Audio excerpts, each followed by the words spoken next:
Hey guys, tonight we are diving head first, or maybe nose minus first, into one of history's most potent aromas. We're traveling back to ancient Rome, but we're not heading for the Colosseum or the Senate. No, we're on the trail of a smell, a funky, salty, and utterly baffling scent that defined an empire. It's the story of a sauce so beloved and so pungent that you'd probably think something had gone terribly wrong in the kitchen. Honestly, surviving the smellscape of a Roman city is a challenge in itself. So, before you get comfortable, take a moment to like the video and subscribe, but only if you genuinely enjoy what I do here. And while you're at it, let me know in the comments what city you're in and what time it is for you.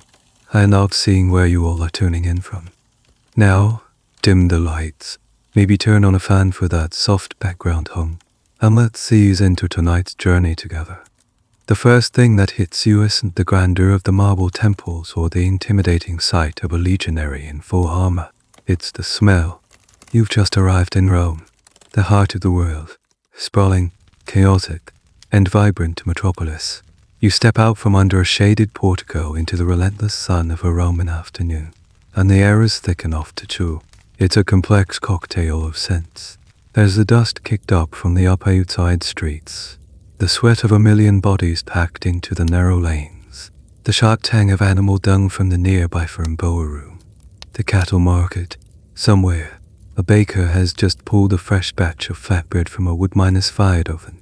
Then that warm, yeasty aroma momentarily offers a pleasant reprieve, but underneath it all, woven into the very fabric of the city's atmosphere, is another scent. It's a strange one, and your nose doesn't quite know how to categorize it. It's intensely salty, like a sea breeze, but you're miles from the coast. It's deeply savory, a rich, almost meaty smell that hints at something fermented, and most noticeably, there's a powerful, lingering fishiness to it. It's not the smell of fresh fish being sold at the market, nor is it the unpleasant odor of fish gone bad. It's something else entirely, a concentrated, pungent, and funky note that clings to the back of your throat. You see a group of construction workers taking a break, sitting on a low wall, dipping chunks of coarse bread into a small clay bowl. As they bring the bread to their mouths, you catch the same scent, stronger now.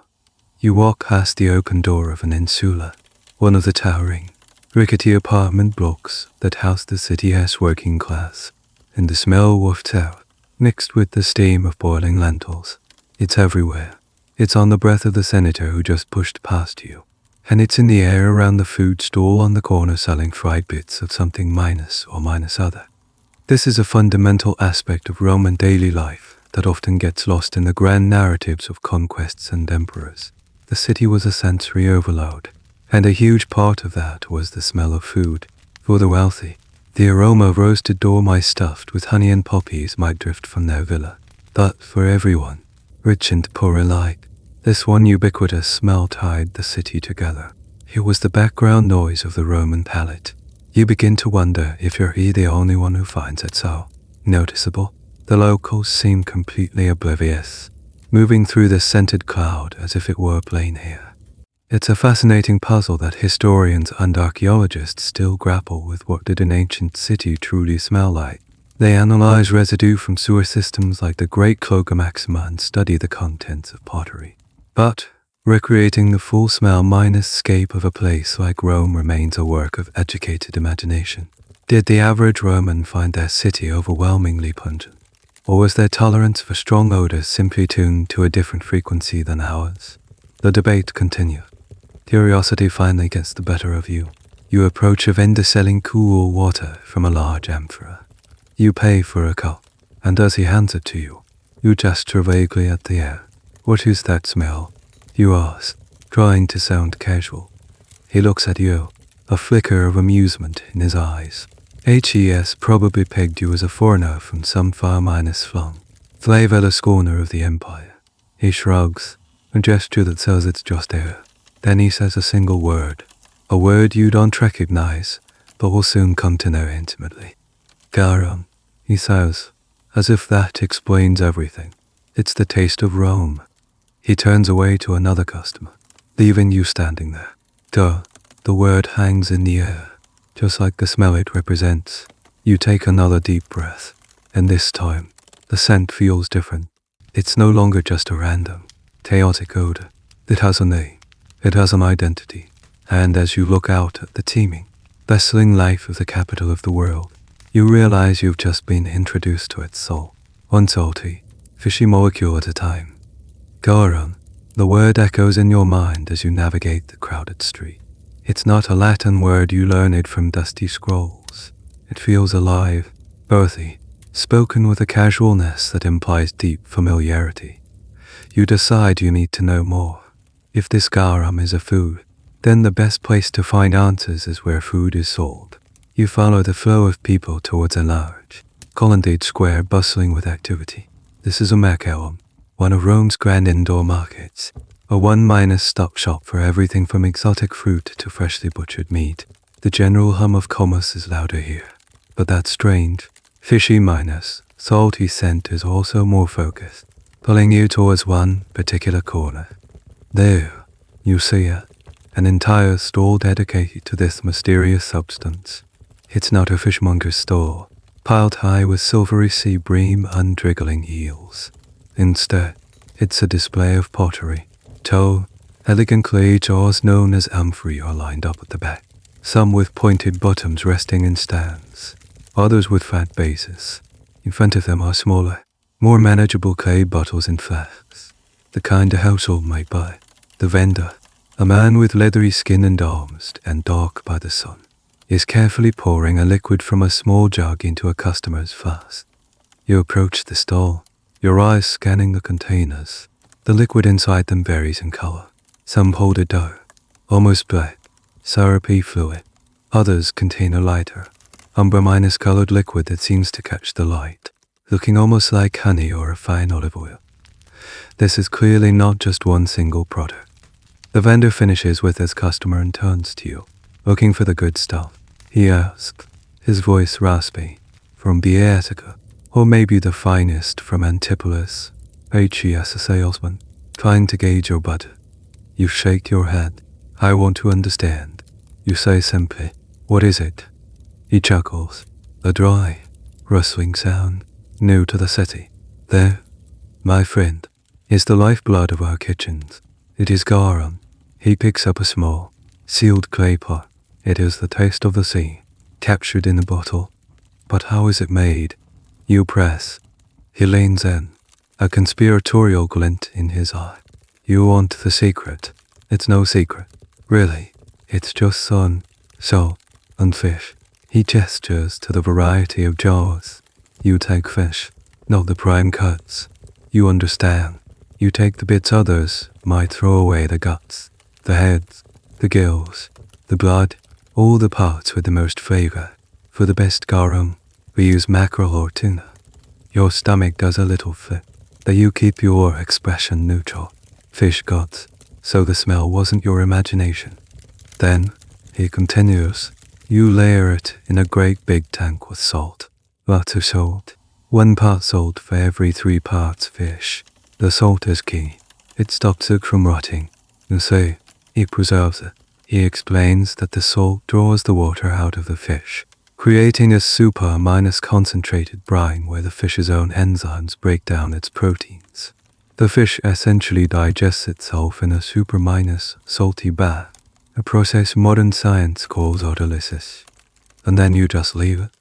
Oh, yes, you leave under the sun for weeks, sometimes for months. The sun warms the tanks, and magic happens. The fish melts away, turning into this rich, powerful liquid. This explains the intensity of the smell you first encountered. But here, at the stall, the aroma from the open jars is different. It's still fishy and salty, yes, but it's cleaner, more like a powerfully concentrated stock than something decaying. This is a cold case for historians right here.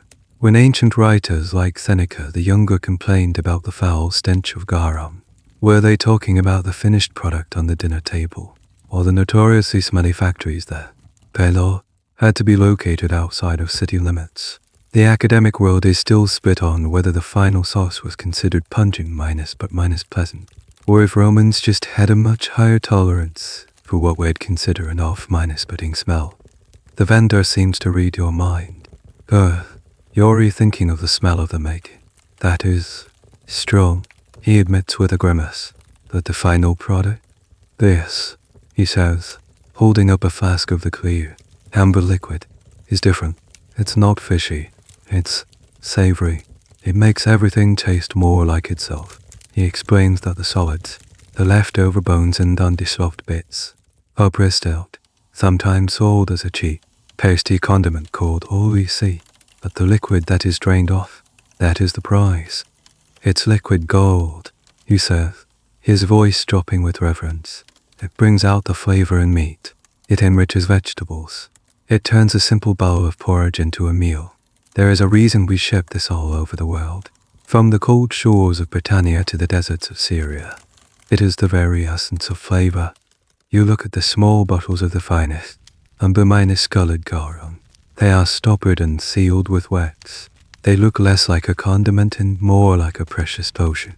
Fish guts and salt, left to bake in the sun. It sounds like a culinary disaster, a recipe for food poisoning. Yet here it is, being sold like a fine wine, celebrated as the lifeblood of the mightiest empire in the world. You haven't tasted it yet, but you're starting to grasp its importance. It's not just a sauce. It's a technology, a way of preserving the ocean's bounty and transforming it into a shelf-stable powerhouse of flavor. With the vendor's words still ringing in your ears, you leave the market stall, not with a bottle of garum, but with a new lens through which to see and smell the city. His claim that it makes everything taste more like itself sounds like a well-rehearsed sales pitch, but you're about to discover how deeply that idea runs through Roman cuisine. You are starting to understand that what you've been smelling isn't just a sauce, but a fundamental culinary building block, as essential as salt or olive oil.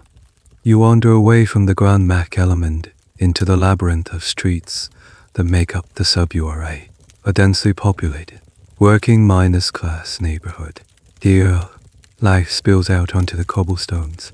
The air is thick with the sounds of artisans hammering, children shouting, and vendors hawking their wares.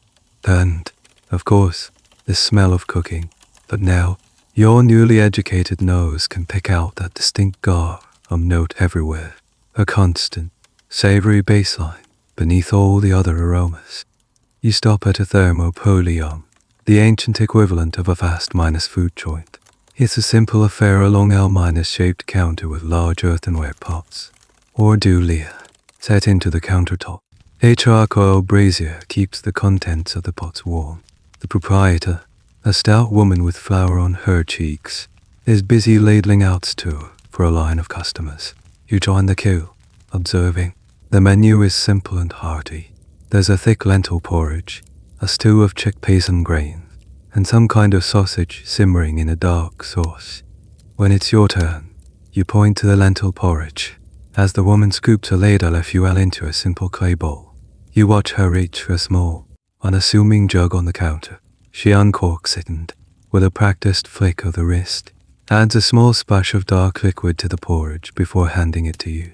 It's garum, not the expensive, amber-colored kind from the market, but a common, everyday version. She didn't ask. It was simply part of the recipe. It was assumed. You find a spot on a nearby bench to eat. The porridge is hot and comforting. You take a cautious spoonful. The lentils are soft and earthy, but there's another flavor there, a deep, background richness that you can't quite place. It's not fishy, not in the way you expected. It's just more savory. It adds a complexity and a mouth-watering quality that plain lentils wouldn't have. The vendor was right. It doesn't taste of fish guts. It tastes better. This is the magic of umari, the so-called fifth taste, which Romans instinctively understood and mastered long before the term was ever coined. Later that day, you find yourself lingering outside a wealthy domus, a private villa. The doors are open for an evening breeze, and the sounds of a dinner party music, laughter, and clinking cups drift out into the street. A more refined aroma wafts out. Too, you can smell roasting meat, perhaps lamb or goat, seasoned with herbs like rosemary and thyme. But even here, In this bastion of upper minus class dining, you can detect that same savory, foundational note of garum, perhaps a more refined, delicate version, but unmistakably present. You start to think about the cookbooks of the time, or at least the one that has survived, attributed to the famous gourmand Epicurus. If you were to look through its pages, you'd find garum, or its sweeter, wine minus mixed cousin oenogarum. In almost every recipe, it's in the sauces for roasted peacock, in the glaze for wild boar, in the dressing for a simple salad of greens, and even, bizarrely, in some sweet dishes. One recipe for a sort of custard or pie, the patina de ansoris, calls for cooked pears, honey, pepper, a little wine, and a splash of garum. This seems utterly bizarre to a modern palate, adding a fishy sauce to a sweet, fruity dish. Yet, this is a fascinating point of contention among food historians. Was this a genuine flavor combination they enjoyed? A sort of ancient precursor to salted caramel? Or is our translation of garum too simplistic? Some scholars argue that different types of garum existed for different purposes, and the one used in desserts might have been a much milder, sweeter, or even non-minus fishy variety made from things like fermented fruit juices. The textual evidence is ambiguous, leaving us to wonder if Roman aristocrats really enjoyed fish minus sauce minus flavored pears. This Austrian class, the legionary on the frontier, mixing a bit of cheap oily sea paste with his grain rations to make a palatable meal, is connected by this flavor to the emperor in his palace, dining on a dish prepared with a rare, astronomically expensive garum made from the livers of a single type of fish. It is the great unifier of the Roman table. You realize it's not just a food item, it's a cultural phenomenon. Its ubiquity is a testament to the empire's logistical might, the ability to produce this sauce on an industrial scale in coastal factories and ship it safely to the most remote inland provinces. A bottle of garum found in the ruins of a fort on Hadrian's Wall in Britain is a direct link, a tangible thread of flavor, connecting a shivering soldier at the edge of the known world back to the warm, sun-drenched shores of the Mediterranean. It's a taste of home, a taste of civilization, a taste of Rome itself, and you realize, with a growing sense of awe, that to truly understand this empire, you need to understand this smelly, salty, miraculous sauce. The next logical step is clear: you have to see where it's born. The idea takes root in your mind and quickly blossoms into a plan. Hearing about garum, seeing it, and even tasting it in a bowl of lentils isn't enough. You feel a pull to go to the source, to the very place where sun, salt, and fish perform their strange alchemy. Rome, for all its towering glory, is a consumer. It devours the products of the empire. But the real story, the grittier, smellier truth, lies in the production centers scattered along the Mediterranean coast. You want to see the vats, to talk to the workers, to breathe the air no matter how potent that Seneca complained about. Hispania seems a long way to go. You ask around for a closer alternative, a place where the craft is just as respected but perhaps more accessible from Rome. An old merchant, overhearing your questions, point you south. Pompey, he says, his voice raspy, or any of the towns along the Bay of Naples. It's a shorter journey, and the garum there is excellent. Not as famous as the Spanish variety, maybe, but the Scaurus family has built an empire on it. The name Scaurus clicks. You remember seeing it stamped on some of the finer jars at the market stall. Olaus Brick, Aius Scaurus was the king of Pompeian garum, a man who became fabulously wealthy from his fish sauce empire. His personal brand was so famous that mosaics in his own villa depicted his garum jars, complete with labels advertising their quality, the ancient equivalent of putting a picture of your factory's product on your living room wall. It's a slightly bizarre but effective form of brand pride. So your destination is set. You will journey south to the famously beautiful, famously bustling coast of Campania. It's a well-minus trodden path. The Via Appia, the Queen of Roads, will lead you most of the way. You pack a small bag with the essentials: a spare tunic, a water skin, some hard bread, and a small pouch of coins. The thought of leaving the overwhelming sensory assault of Rome behind is appealing, but you smile to yourself, knowing you are willingly heading into an even more concentrated version of its most distinctive smell. The journey itself is an immersion into the Roman world. You travel on foot, as most people do, sharing the road with lumbering ox-minus carts, messengers on horseback, and fellow travelers from every corner of the empire. You spend your nights in mansionettes, official roadside inns that are often crowded and of questionable cleanliness. Here's a little minus known fact about Roman travel. While the roads were marvels of engineering, the inns were notoriously bad. Graffiti found in the ruins of these places often consists of complaints about the watered down wine, the bed bugs, and the exorbitant prices. Staying in one was often the least pleasant part of any trip. As you move further south, the landscape changes. The urban sprawl of Rome gives way to the rolling hills and fertile plains of Latium and then Campania. The air feels cleaner, fresher, tinged with the scent of pine and cultivated fields.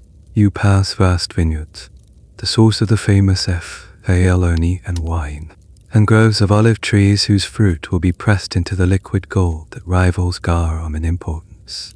After several days of walking, you catch your first glimpse of the sea, a dazzling expanse of blue under the Italian sun, and with it, a new scent on the breeze. It's the familiar, clean smell of salt water, but as you draw closer to the Bay of Naples, you begin to detect another note underneath it. It's faint at first, a distant cousin to the smell you knew in Rome, but it's there, that pungent, savory, fishy aroma.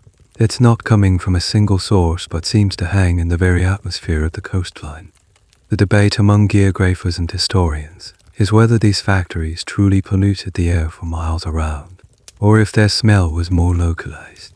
Ancient writers certainly seem to think so, often describing the stench in dramatic terms.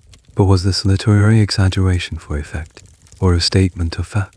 As you walk that final stretch of road, with the majestic, slumbering peak of Mount Vesuvius looming in the distance and the sauce-scented sea air filling your lungs, you suspect the writers weren't exaggerating one bit. You are no longer just a curious tourist in Rome. You are a traveler on a mission, a seeker of smelly truths. You are leaving the world of consumers and entering the world of producers. The grand amphitheaters and forums are behind you. Ahead lie the salt-crusted tanks, the working docks, and the hidden heart of the Roman flavor industry. Your quest for Garum is about to get very, very real. As you descend from the main road towards the cluster of buildings hugging the coastline, the smell intensifies with every step. It's no longer a subtle note on the breeze. It's a thick, palpable presence. It's the smell you knew from Rome, but amplified 100-fold, raw and unfiltered. It's so potent it feels like you could reach out and grab a handful of it. This isn't just a town that happens to be by the sea. This is a town that lives, breathes, and steeps in the business of fish. Welcome to what you can only describe as fish minus sauce minus Ville. The town, a smaller satellite of a larger port like Pompeii or Herculaneum, is not built for beauty. Its architecture is ruthlessly functional, where the minus-beaten wooden buildings and stone structures are clustered around a small, protected harbor where fishing boats, their sails furled, bob gently on the water. Nets laden with glistening seaweed and the occasional trapped crab are draped over low walls to dry, their own marine scent adding another layer to the olfactory assault. The ground underfoot is a mixture of packed earth, sand, and crushed seashells that crunch with every step. There are no grand villas or ornate temples here. The central feature of the town square, if you can call it that, is a massive, open minus-sided shed where men are mending nets and sorting the day's catch. The entire place is geared towards one purpose, processing the bounty of the sea. You see fishermen with sun-creased faces and arms like knotted rope, hauling baskets of fish from their boats, but they aren't sorting them into neat piles of prime fillets for the market. Instead, they're separating them by type. Yes, but also by what part of the fish will be used for what. The larger, more valuable fish like tuna and mackerel are set aside, likely for the high-end garum production, but huge quantities of smaller, These are fish sardines, anchovies. Spirits are being dumped unceremoniously into large wicker baskets. Nothing is wasted. The people here look different from the city dwellers of Rome. They move with a practical, unhurried rhythm, their lives dictated by the tides and the seasons. They seem completely unfazed by the powerful odor that permeates everything. To them, this is just the smell of work, the smell of money. A strange but true tidbit: archaeologists have found that the soil around these ancient area sites is still, to this day, incredibly rich in phosphates and other chemicals derived from fish decomposition, a faint chemical echo of the industry that thrived here 2,000 years ago. You walk past a row of workshops. Through one open door, you see a cooper hammering metal bands onto a new wooden bowl, likely destined to hold a cheaper grade of fish sauce. Through another, you see men cleaning large stone vats with stiff brushes, preparing them for the next batch. The sound of their work, the rhythmic hammering, the scraping of stone, is the town's heartbeat. The smell is so overwhelming that it starts to play tricks on your senses. You feel a salty, briny taste on your tongue even though you haven't eaten anything. The back of your throat feels coated in it. You notice that even the stray dogs that wander the lanes seem to have a slightly fishy aroma about them. It clings to the walls of the buildings, to the fabric of the people's clothes, to the leaves of the scraggly olive trees that manage to grow here. This intense localization of the smell adds weight to the argument that ancient laws mandating these factories be built outside of major urban centers were not just for show. They were a vital piece of public health and comfort legislation. While the elite in their Pompeian villas enjoyed the final, refined product, they did not want the raw, unapologetic stench of its creation wafting through their gardens during a dinner party. The class divide in ancient Rome was not just about wealth and poverty. It was also about who had access to clean, or at least less minus foul. There, the debate continues about how strictly these laws were enforced and whether the wealthy, like Garum Mogulscaurus, could get exemptions for workshops closer to their own properties. You see a group of children playing near the docks, using discarded seashells as game pieces. They are laughing and chasing each other, completely at home in this environment. For them, this potent, fishy air is the scent of their childhood, the smell of home. It's a powerful reminder that pleasant and unpleasant smells are often a matter of cultural conditioning and personal association. As the sun begins to dip lower, casting long shadows across the town, the fishermen start to head home, their work done for the day. A quiet calm settles over the place, but the smell remains, a constant, unyielding ghost. You find a small, simple inn, the only one in town, and secure a room for the night. The room is sparse, but cleaner than the roadside mansioness. Yet, as you lie on the straw mattress, you can't escape the town's defining feature. You pull the ruffle blanket out, and even it carries a faint, phantom scent of salt and fish. You came here to find the source of Garum, and you found it.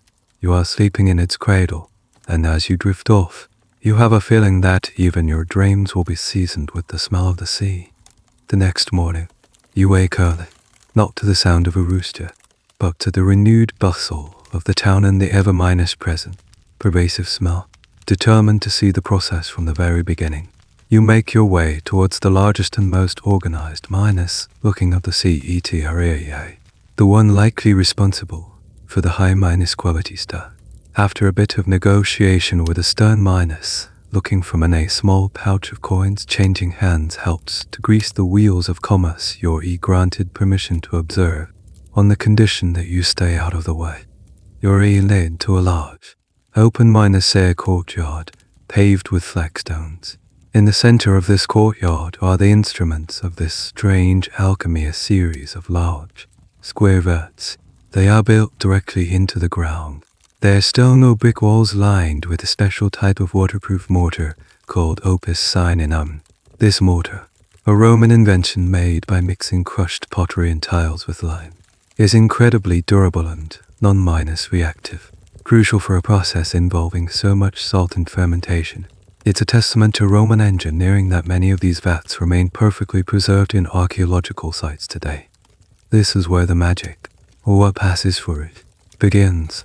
A god, pulled by a pair of weary minus-looking oxen, groans its way into the courtyard. It's filled to the brim with the previous day's raw materials. Your stomach clenches as you get a closer look. It's a glistening, silvery minus-red heap of fish entrails, heads, gills, and blood, along with whole small fish, like anchovies that will be used in their entirety. This is the part of the process that Seneca, the younger, likely had in mind when he wrote his scathing reviews. The smell here is sure, metallic, and undeniably rank. Workers, their tunics hitched up, swarm the cart with large baskets. They haul the fishy slurry over to the vats, but they don't just dump it in. There's a method to this madness. Another group of workers is bringing in sack after sack of coarse, grayish salt, harvested from nearby salt flats. Salt is the second key ingredient, and its quality and quantity are paramount. You watch, fascinated, as they begin to create the layers. A thick layer of salt goes into the bottom of the vat first. Then, a deep layer of the fish parts is shoveled on top.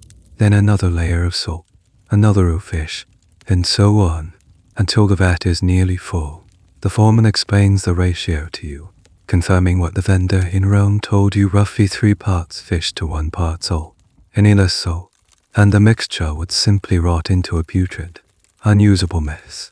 Any more, and the enzymatic process would be so inhibited that it wouldn't break down properly. It's a precise science learned through generations of trial and error. Here lies a fascinating, nerdy detail that historians love to discuss: the salt maze of ancient salt. Not all salt is created equal. Salt harvested from different regions contained different trace minerals and had varying levels of purity. Did a factory in Hispania use a purer, more potent salt than one in Campania? And did that affect the final flavor of their garum? Archaeologists sometimes analyze the mineral residue in the vats to try and answer this. But it's a difficult question. The precise recipe was a closely guarded trade secret, and the type of salt was likely a key part of it. Once the vat is full, the workers lay woven mats over the top, mainly to keep insects and birds out. And then they do the simplest, most crucial thing of all: they wait. The vats are left open to the sky, to bake under the relentless Mediterranean sun. The foreman points to a row of other vats, already in various stages of fermentation. 2 weeks, maybe 3 in the heat of summer, he says, shouting to be heard over the noise of the work. Sometimes longer if the sun is weak. You have to watch it, stir it every few days to make sure the salt is mixed in. You peer into one of the active vats. The contents have already begun to break down, the distinct shapes of fish parts melting into a thick, bubbling, grayish minus brown soup. The smell from this vat is profoundly intense, a deep, funky, almost cheesy aroma of fermentation mixed with the underlying fishiness.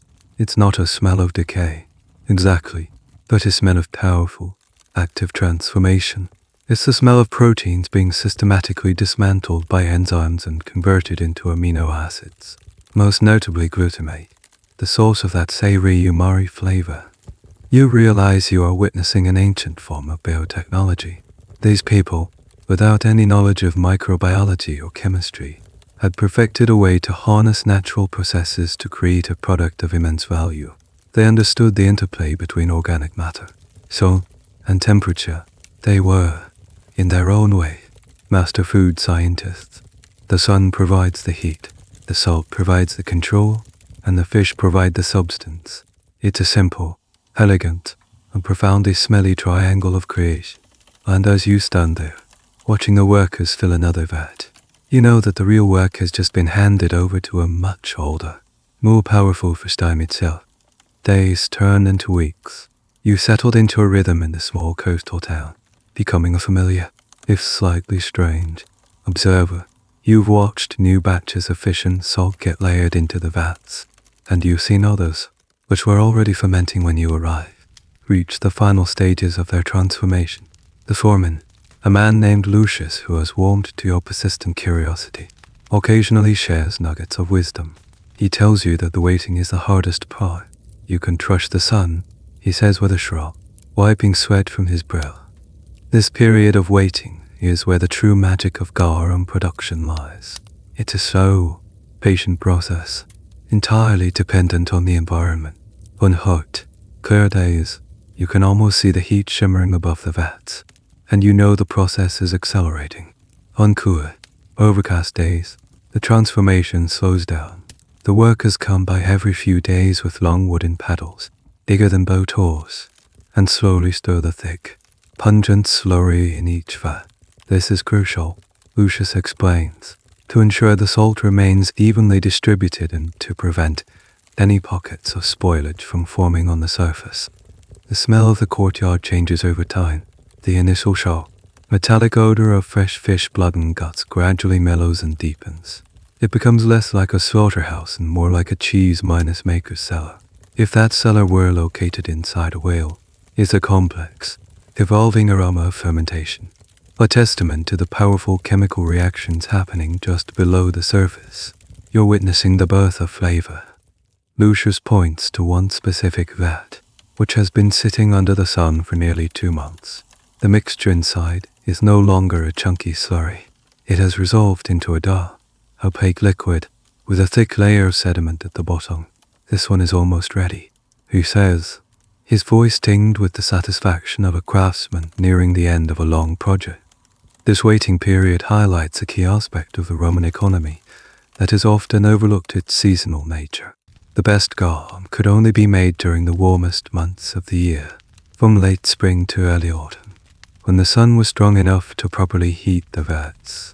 This meant that production was a cyclical, intense burst of activity, followed by months of relative quiet. It's a detail that adds another layer to the business.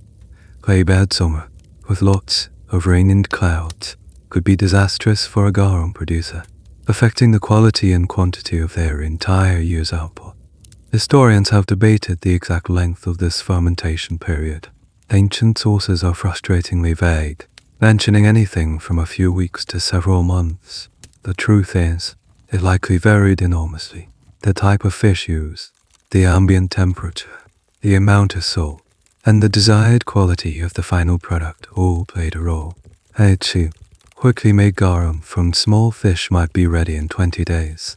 A premium garum made from tuna might be left to mature for 3 months or more, developing a deeper, more complex flavor profile.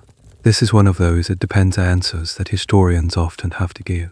There was no single, universal recipe. As you observe this slow, sun-powered cooking, you realize the profound trust these people placed in natural forces. In a world without thermometers, pH strips, or chemical analysis, their only guides were experience, observation, and their senses primarily smell. A skilled garum maker like Lucius could likely tell if a batch was proceeding correctly just by its aroma. He could distinguish the smell of healthy fermentation from the foul stench of true putrefaction. One afternoon, you see a worker dip a long reed into one of the maturing vats and pull it out. Coated in the dark liquid, he lets a drop fall onto his finger and, with a look of intense concentration, touches it to his tongue. He doesn't swallow, but just tastes, his face a mask of professional judgment. He nods to Lucius, who gives a grunt of approval. It's a moment of quality control, as old as humanity itself. The process is a strange paradox. It's an industrial minor-scale operation, with huge vats and a clear production line, yet it's also deeply artisanal, relying on patience, intuition, and the unpredictable power of the sun. It's a collaboration between human labor and the silent, invisible work of enzymes and time. You look at the vats, quietly bubbling away under the Italian sky, and it feels less like a factory and more like a strange, pungent garden, where flavor is being carefully, slowly, and patiently cultivated. The fish and salt have been planted. Now all that's left is to wait for the harvest. The day finally arrives. Lucius gives you a nod as you enter the courtyard, a sign that today you'll see the harvest.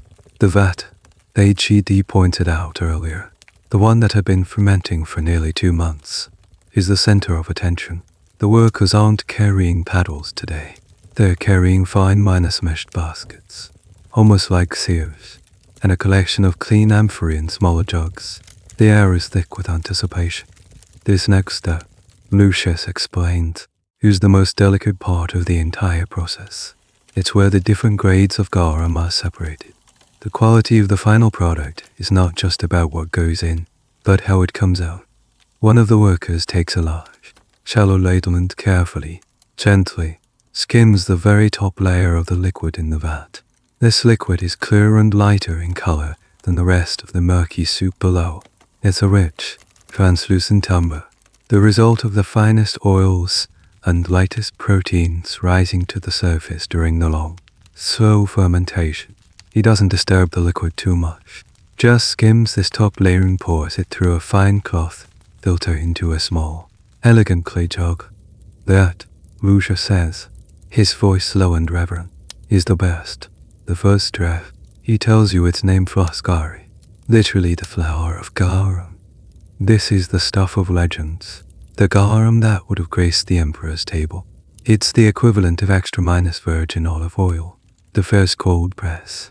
It's the purest, most delicate, and most expensive product of the entire vat. It would be bottled separately, sealed carefully, and likely marked with the producer's best brand. The amount they collect is surprisingly small. From a vat containing hundreds of gallons of slurry, they might only harvest a few precious liters of Foscari. Its rarity is a key component of its value. After the flour has been collected, the main event begins. A worker takes a large, tightly woven basket and lowers it into the vat. The liquid from the vat slowly seeps through the weave of the basket, leaving the solid fish sediment behind. This filtered liquid is the standard, high-minus quality garum. It's darker than the Foscari, more of a deep reddish minus brown, but it's still relatively clear. This is the main product, the workhorse of the brand. It will be funneled into the large amphorae, sealed, and prepared for shipping across the empire. This is what the vendor in Rome was selling as the good stuff from Boeotia or Pompeii. The process is slow. The basket fills with liquid, is hoisted out, and its contents are decanted. Then it's lowered back in again. It's a repetitive, laborious process that takes most of the morning. This specific, top-tier product, sometimes also referred to simply as liquamen, though the terms garum and liquamen are often used interchangeably in texts, creating endless confusion for historians, is what made fortunes. The debate over the precise difference between garum and liquamen is a classic academic rabbit hole. Some scholars argue they were virtually the same thing. Others propose that liquamen was made from different fish, or used a different oil ratio, or was fermented for a shorter time, resulting in a milder product. Still others believe the terms were regional variations for the same sauce. The truth is, the Romans themselves were not always consistent in their terminology, leaving us to piece together the clues. Once all the liquid that can be drained through the baskets has been collected, the vat is still not empty. At the bottom lies a thick, wet, pungent sludge. This is the all you see, the solid residue of the fermentation, the undissolved bones, scales, and tougher bits of fish tissue. You might think this would be discarded as waste, but in the Roman world, nothing was wasted. The workers scooped this paste-like substance out of the bottom of the vat. It's a coarse, grayish-brown mass, and its smell is far more bluntly fishy than the refined liquid garum. Lucius explains that the whole EC is the poor man's flavor. It would be packed into cheap pots and sold for a tiny fraction of the price of garum. Legionaries would mix it with their porridge, and the poorest citizens of Rome would spread it on a piece of bread to make a meager meal more palatable. While the rich savored the flour, the poor made do with the dregs. The very same bet produced a product for the highest and lowest echelons of society, a perfect microcosm of the Roman class structure. It's a surprisingly sophisticated system of product differentiation. From a single batch of fermented fish, this factory has produced at least 3 distinct products: the ultra-minus premium Foscari, the standard high-minus quality garum, and the budget-minus friendly all-EC paste. They have maximized their yield and created products for every market segment. It's a brilliant business model, born from necessity and perfected over generations. You watch as the last of the all-easy is scraped from the bottom of the vat, which will now be scrubbed clean, ready for the cycle to begin all over again. You came here to see how a simple sauce was made, and instead, you've witnessed a masterclass in ancient industry, chemistry, and economics. As you spend more time around the CET area, you start picking up on conversations that go beyond the simple economics of production. One hot afternoon, while seeking shade under a dusty awning, you overhear Lucius talking to a visiting merchant. The merchant is complaining about a persistent cough he picked up on the road. Lucius, without missing a beat, tells him he should take a spoonful of garum mixed with wine and honey. Clears the throat right up, he says with utter confidence. This casual remark opens up a whole new, and frankly bizarre, dimension to the fish sauce saga. You had thought of garum purely as a food item, a condiment, a flavor enhancer, but it's becoming clear that for the Romans, its role extended far beyond the kitchen. They considered it a medicine. You start asking around, testing this new fear. An old fisherman mending his nets tells you that his wife applies a paste of oily sea undisturbed to burns and scrapes. Stings like fury, he admits with a grimace, that it keeps the wound clean. Another worker claims that a few drops of garum in the air can cure an irritability. The claims become progressively more ambitious. You hear it being touted as a cure for dysentery, a tonic for an upset stomach, and even an antidote for dog bites.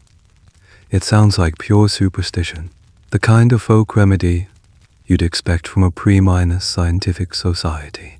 And yet, there's a strange logic to it, at least in their eyes. Pliny the Elder, the great Roman naturalist and chronicler of everything minus under minus the minus sun, wrote extensively about the medicinal uses of garum in his Naturalist Historia.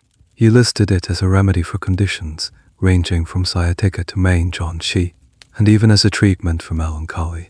To the Roman mind, if something was that potent transformative in food, surely it must have powerful effects on the body as well.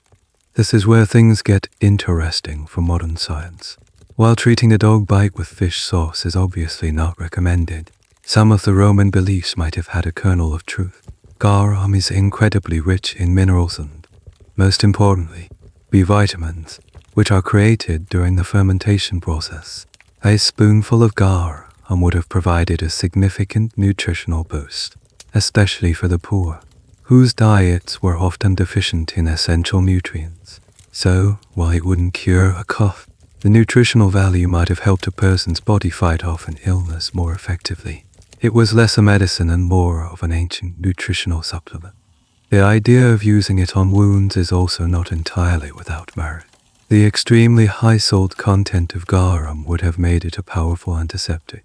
The saline environment would kill many types of bacteria, or at least inhibit their growth, effectively sterilizing a wound. It would have been painful, yes, but in a world without antibiotics, a painful, salty disinfectant is better than a raging infection. This is a fascinating example of a right answer for the wrong reason. They didn't know about bacteria, but they knew from observation that salty things tended to prevent rot, both in fish and, by extension, in flesh. The debate among medical historians is how seriously the Roman medical establishment took these claims. Were these just folk remedies, or did trained physicians actually prescribe garum? The evidence suggests a bit of both. While sophisticated doctors in Rome were or likely to rely on complex herbal preparations and theories based on the four humus, garum appears in many medical texts as a legitimate ingredient in treatments. It was often mixed with other things: wine, honey, vinegar, herbs to create various tonics and salves. Its role was likely as a base, a carrier for other active ingredients, and a source of what they would have termed heating or drying properties. One of the more peculiar and less substantiated claims here is that certain types of garum were considered aphrodisiacs, a particularly expensive variety, made from the roe of a specific fish, was rumored to have invigorating properties. There's no scientific basis for this, of course, but it speaks volumes about how garum was perceived. It was seen as a vital, life-giving substance, brimming with the concentrated energy of the sea. It was a source of flavor, nutrition, and, In the popular imagination, even vitality and passion.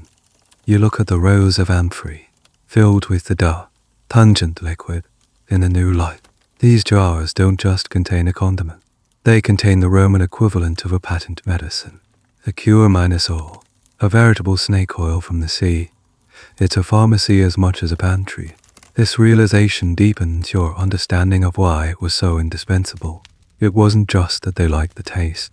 It was that they believe, in a very real and profound way, that garum was good for them. It was a substance that nourished, healed, and sustained the Roman body, just as it flavored the food that fueled the Roman Empire. Your informal education in garum continues, shifting from chemistry and medicine to the hard numbers of commerce. Lucius, seeing your genuine interest, starts to open up about the business side of things. One evening, sitting on the edge of the dock as the sun sets, he gestures expansively at the CET area behind you, at the boats in the harbor, and the warehouses lining the shore. All this, he says, is because of that stinking sauce. It's a river of silver, flowing from these vats all the way to Rome and beyond. He begins to explain the sheer scale of the operation. The factory you're in is just one of several in this small town, and this town is just one of dozens dotted along the coasts of Campania, Hispania, North Africa, and even the Black Sea. The demand for garum across the Roman Empire is colossal and seemingly insatiable. It's not a luxury good for a select few. It's a staple commodity consumed by millions, from the lowest minus ranking soldier to the emperor himself. This isn't artisanal craft production. It's a full minus blown, empire minus spanning industry. Lucius talks about his boss, the owner of the factory. He's a wealthy freedman, a former slave who either bought his freedom or was manumitted, and then went into business. This was a common path to upward mobility in the Roman world. Many freedmen, possessing sharp business acumen and a network of contacts from their time in a wealthy household, became incredibly successful entrepreneurs, often dominating trades like garum production. The most famous example, of course, was Orla-Sumbric, Iascaris of Pompey, whose name was a byword for quality. These men were the new rich, sometimes sneered at by the old aristocratic families, but their wealth was undeniable. The money involved was staggering. Lucius tells you that a single large amphora of standard minus quality garum, holding about 26 liters, could sell in a provincial market for a price equivalent to a skilled laborer's wages for several weeks. The really high minus end stuff, the foscari made from a prized fish like red mullet, could fetch astronomical sums. A small flask of it could be worth more than a cask of fine wine. It was a business with enormous profit margins, especially if you owned the entire supply chain, the fishing boats, the factory, and the ships to transport the final product. This industry also created a vast ecosystem of related jobs. You've already seen the fishermen, the salt harvesters, the vat workers, and the coopers making the barrels. But then there are the potters who specialize in making the amphorae, the scribes who paint the labels on them, the dockworkers who load and unload the cargo, the merchants who broker the deals, the shippers who brave the seas, and the retailers who sell it in 1,000 different markets. The garum trade was a major employer, a cornerstone of the Mediterranean economy. One of the fascinating, and somewhat debated, aspects of this trade is the level of state involvement. Was this a pure free market, or did the Roman government play a role? The evidence suggests a hybrid system. The state was the single largest customer, buying up huge quantities of garum to supply the legions as part of their standard rations. This provided a stable, guaranteed market for many producers. Furthermore, there were likely taxes and regulations governing the industry. However, individual entrepreneurs seem to have had a great deal of freedom to innovate, create brands, and compete for the lucrative private market. It was a classic Roman mix of private enterprise and government oversight. A particularly fun-ish piece of information you learn is about the logistics of shipping. The clay amphorae used to transport garum were a marvel of packaging design. Their long, pointed bottoms, which seemed so impractical on a flat floor, were actually brilliant for sea travel.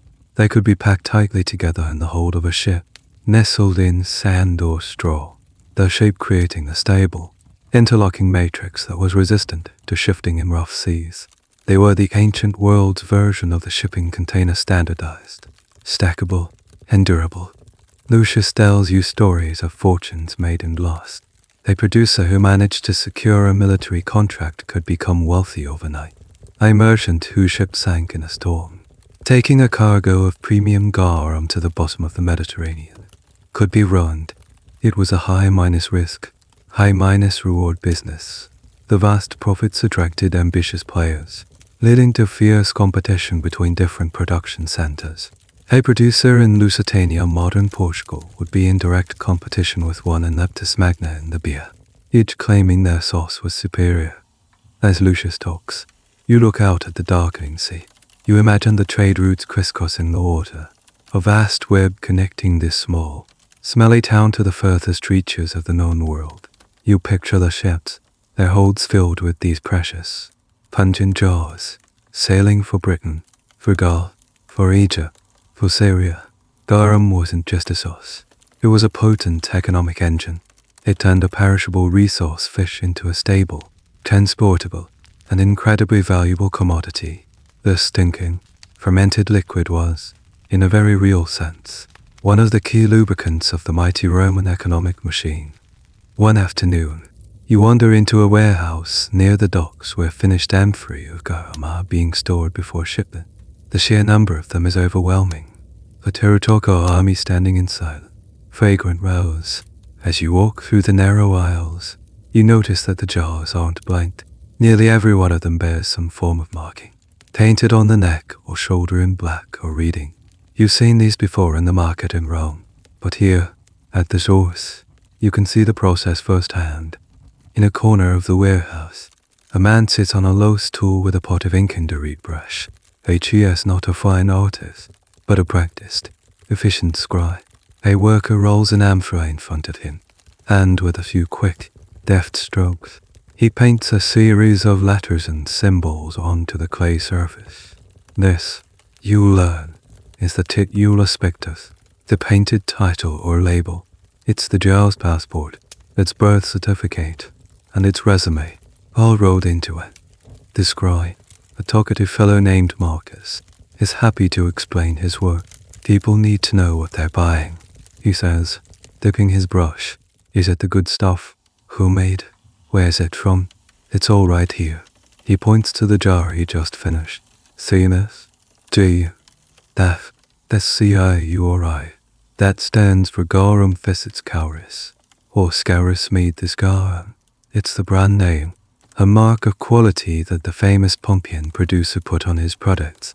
And this, he continues, pointing to another line, FLOS, that identifies the contents as the premium flour of garum. He shows you another jar with a different label. This one is more detailed. It includes the type of fish used as BRI, the mackerel, the name of the shipper, the destination port, and sometimes even a coded date or batch number. It was a remarkably sophisticated system of information management, crucial for a long minus distance trade in a valuable commodity.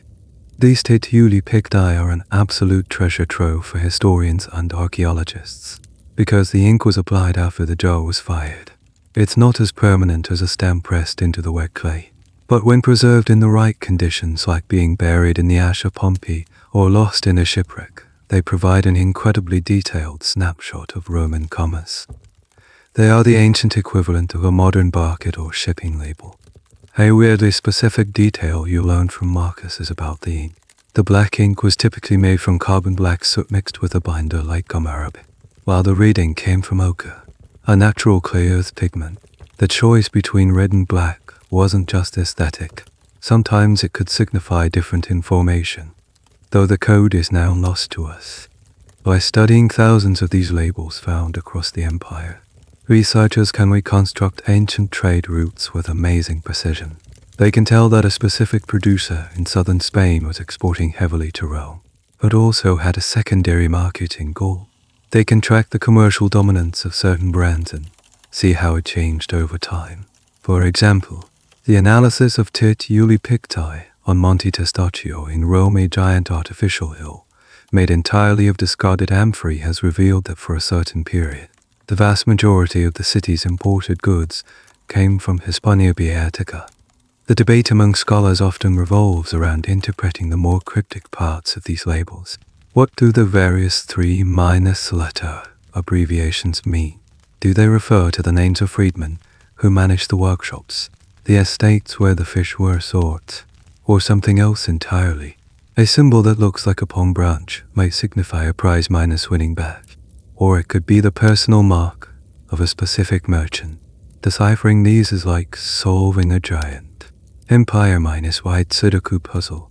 Marcus explains that the labels were also a crucial tool for quality control and accountability.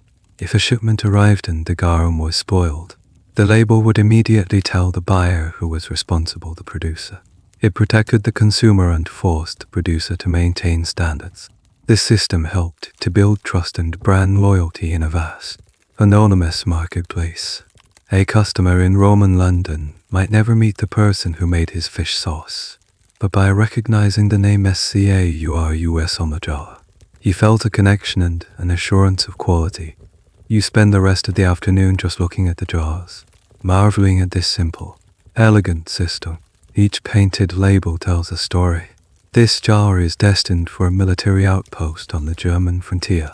That one is headed to the bustling port of Alexandria. This small, finely painted flask of floss might end up on the table of a senator. The amphora is more than just a container. It's a vessel of information. It carries not only the pungent sauce that Romans love, but also the data that made the entire complex network of trade possible. It's a quiet testament to the Roman genius for organization, a system that allowed a small town in Campania to feed the tastes and fill the stomachs of an entire empire. Your journey of discovery takes an unexpected turn. Lucius tells you that a merchant has just arrived from Pompeii with news and business, and he invites you to meet him. The merchant speaks of the city with a vibrant energy, describing it not as a sleepy resort town, but as a bustling commercial hub. He mentions that some of the best miners preserved garum workshops, including those of the legendary Scaurus, are right there, frozen in time. The opportunity is too good to pass up. A short trip by coastal boat, and you find yourself walking through the gates of Pompeii. The city is stunning. It's a living, breathing place, far grander than the small factory town you've grown accustomed to. There are magnificent temples, a sprawling forum, on luxurious villas decorated with breathtaking frescoes. But you're not here for the usual tourist attractions. You have a specific, odorous destination in mind. With directions from the merchant, you navigate the stone minus paved streets, heading towards the city's commercial district. Not far from the port, you find what you're looking for, the house of Aulus Umbricius Scaurus. It's not a factory itself, but the private residence of the Garum king, and it is a masterpiece of self-minus promotion. Set into the floor of the atrium, the villa's grand entrance hall is a magnificent mosaic. It's not of gods or myths, but of a different amphory. Each one is labeled with his brand and the type of garum it contains. One label proudly proclaims Gari Fosses Combriscauri, which translates to flower of mackerel garum, from Scaurus. Another reads, Liqua minis FLOS, the flower of leek woman. This is not just a home, it's an advertisement. Scaurus had turned his product into a status symbol, decorating his home with it the way another man might display trophies of war. This is a fascinating insight into Roman marketing. Branding was clearly a sophisticated art. Scaurus wasn't just selling fish sauce, he was selling a lifestyle, an assurance of quality. His name was his bond, and he wasn't shy about putting it front and center. Leaving the villa, you find one of his actual workshops nearby. It's a much more modest affair, but no less fascinating. Unlike the open minus air facility you saw before, this one seems to have been partially indoors, perhaps for the final stages of processing and bottling. You can see the small stone vats, still coated with the Tel-stale waterproof opus sign in lining. They are empty now, of course, but the ghost of their purpose is unmistakable. Archaeologists excavating these sites have found fish bones and scales still clustered in the corners of the vats, a direct confirmation of their use. One of the oddest and most debated discoveries in Pompeii related to garum is the so-called kosher garum. A number of garum jars have been found with labels that seem to indicate they were made according to Jewish dietary laws. The labels specify that the garum was made from fish with fins and scales, and some scholars interpret certain marks as meaning it was kosher or pure. This has led to the theory that there was a specific production line of garum catering to the Jewish community in Rome and other parts of the empire, who would not have been able to consume sauces made from shellfish or other unclean sea creatures. Is this a correct interpretation, or are we reading too much into a few cryptic labels? The academic jury is still out, but it's a tantalizing glimpse into the multicultural and multi-minus religious fabric of the Roman world, all seen through the lens of a fish sauce bottle. Walking through the silent workshop, you can almost hear the echoes of the past. You imagine workers filtering the precious liquid, scribes painting the labels on the finished jars, the foreman tasting a batch for quality. You can picture the hustle and bustle as amphorae were loaded on 2 carts to be taken down to the nearby port for shipment. What makes Pompeii so unique and poignant is its sudden, catastrophic end. The eruption of Vesuvius in 79 AD didn't just preserve buildings, it preserved a moment in time. It froze a working city in the middle of a business day. The garum in these vats was in mid-minus production. The jars in the storerooms were waiting to be shipped. The accounts were being tallied. When the volcano erupted, it created an unparalleled archaeological time capsule. The shops you see were not abandoned ruins. They were active businesses, full of products and people just hours before disaster struck. You stand in the courtyard of the workshop and look up at the cause of all this silent preservation, the majestic, terrifying peak of Mount Vesuvius, looming peacefully in the distance. It was this mountain that simultaneously destroyed and immortalized the Pompeian garum industry. The very thing that gives you this incredible window into the past is the thing that brought it all to a sudden, violent end. It's a sobering thought. The river of silver that flowed from these workshops was cut off in a single day, buried under a thick blanket of ashen pumice. The king of Garum and his odorous empire were silenced, leaving behind only these beautiful, ghostly ruins as a testament to their flavorful reign. After the sobering stillness of Pompeii, your journey takes you back to the realities of the living, breathing empire. You find yourself talking to a centurion on leave, a man whose sun-beaten face and no-nonsense demeanor speak of years spent on the northern frontiers. When you mention your fascination with garum, he doesn't praise its complex flavor or its medicinal properties. He just grunts. It's food, he says simply, keeps a man on his feet. His perspective is a crucial piece of the puzzle. For the Roman army, garum wasn't a luxury or a delicacy. It was a fundamental part of military logistics. The Roman legions, the backbone of the empire's power, were constantly on the move, marching through territories with unreliable food supplies. They needed rations that were nutritious, calorie-minus dense, long-minus lasting, and easy to transport. Garum, and its cheaper cousin oasis, ticked all those boxes perfectly. The centurion explains that a soldier's daily ration, the onona, was primarily grain, wheat, or barley, which they would grind themselves and make into a simple porridge or a tough biscuit called buxelatoon. Eaten on its own, this was a bland, monotonous diet.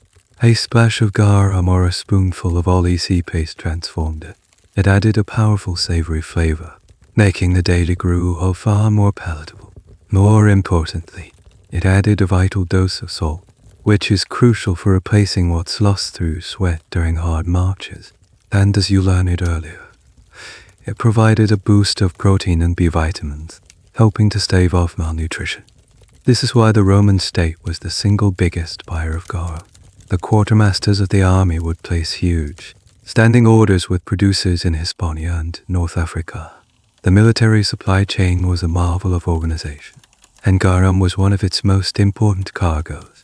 An amphora of garum stamped with military insignia found at a windswept fort on Hadrian's Wall in Britain is a direct link to this system. It tells a story of a soldier, thousands of miles from the Mediterranean, getting a literal taste of the heart of the empire with his evening meal. It was a tool of morale as much as a source of nutrition. A weirdly specific piece of military trivia is the invention of oxygala, a sort of savory yogurt. It was a mixture of soured milk, honey, and, you guessed it, garum.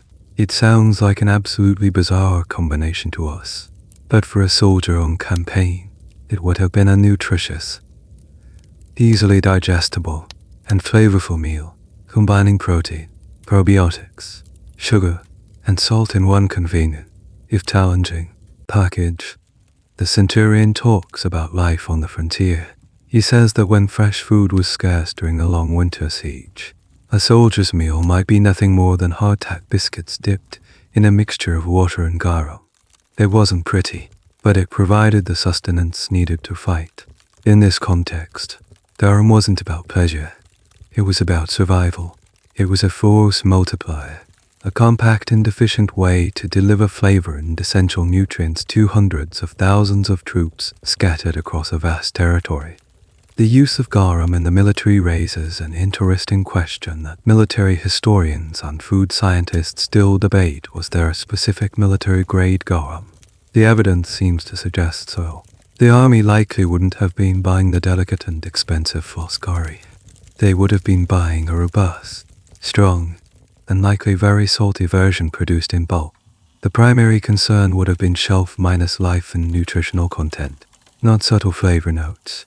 It's possible that military garum was fermented for longer or had a higher salt content to ensure it could survive being transported across continents unstored for months, or even years, in unpredictable conditions. The centurion's perspective also highlights the cultural power of food. For a young recruit from Italy, sent to the cold, damp forests of Germania, the familiar taste of garum in his porridge would have been a powerful reminder of home. It was a link to the wider Roman world, a taste of civilization in the midst of barbarian lands. It reinforced a shared Roman identity, no matter where you were in the empire. From the deserts of Syria to the highlands of Scotland, you could eat something that tasted recognizably Roman. You thank the centurion for his time, his pragmatic, unromantic view of the sauce as a necessary corrective to the gourmet world of Epic. Ios, the branding genius of Scaurus. Garum was not just for the epicures and the wealthy. It was, perhaps more than anything else, fuel. It was the savory, pungent, and indispensable stuff that helped to power the legions, feed the marches, and hold a vast and hungry empire together. Once, a teaspoonful at a time, it was the taste of conquest, the flavor of endurance. Your conversations with the centurion ground you in the practical realities of garum, but it's impossible to ignore the other end of the spectrum for long. Back in a bustling port city, surrounded by merchants, and the signs of immense wealth flowing in from across the sea, your attention is drawn back to the world of luxury. You see a wealthy matron, carried in a litter by 4 strong slaves, sending her servant into a specialty shop that deals only in the finest imported goods. Through the open door, you see not the large, utilitarian amphory of the warehouses, but small, elegant glass, flasks and finely minus-wrought ceramic jars, displayed like jewels. This is the world of ultra-minus-premium garum, a world as far removed from the soldier's ration as a silk toga is from a woolen tunic. Lucius had hinted at it, and the mosaics of Scaurus celebrated it. But here you see the economy of it in action. You learn that the price of garum could vary more dramatically than almost any other foodstuff. While a jar of basic, oily paste was affordable for almost anyone, a small vial of the most sought-minus after garum could cost a fortune. What made it so expensive? Exclusivity. The most prized garum, known as garum sociorum, was said to have originally been made in the city of New Carthage in Hispania from a secret recipe held by a commercial alliance, or societas. The name stuck as a generic term for the absolute highest quality. Ancient sources, like Pliny, tell us that at its peak, a small container of this top-minus deer sauce could cost as much as 500 sesterces. To put that in perspective, a legionary soldier's annual salary was around 900 sesterces. You could be talking about half a year's wages for a soldier, all for a little bottle of fermented fish juice. It was, quite literally, worth its weight in silver. The factors determining this price were manifold. First, the type of fish. A garum made from common sardines was one thing.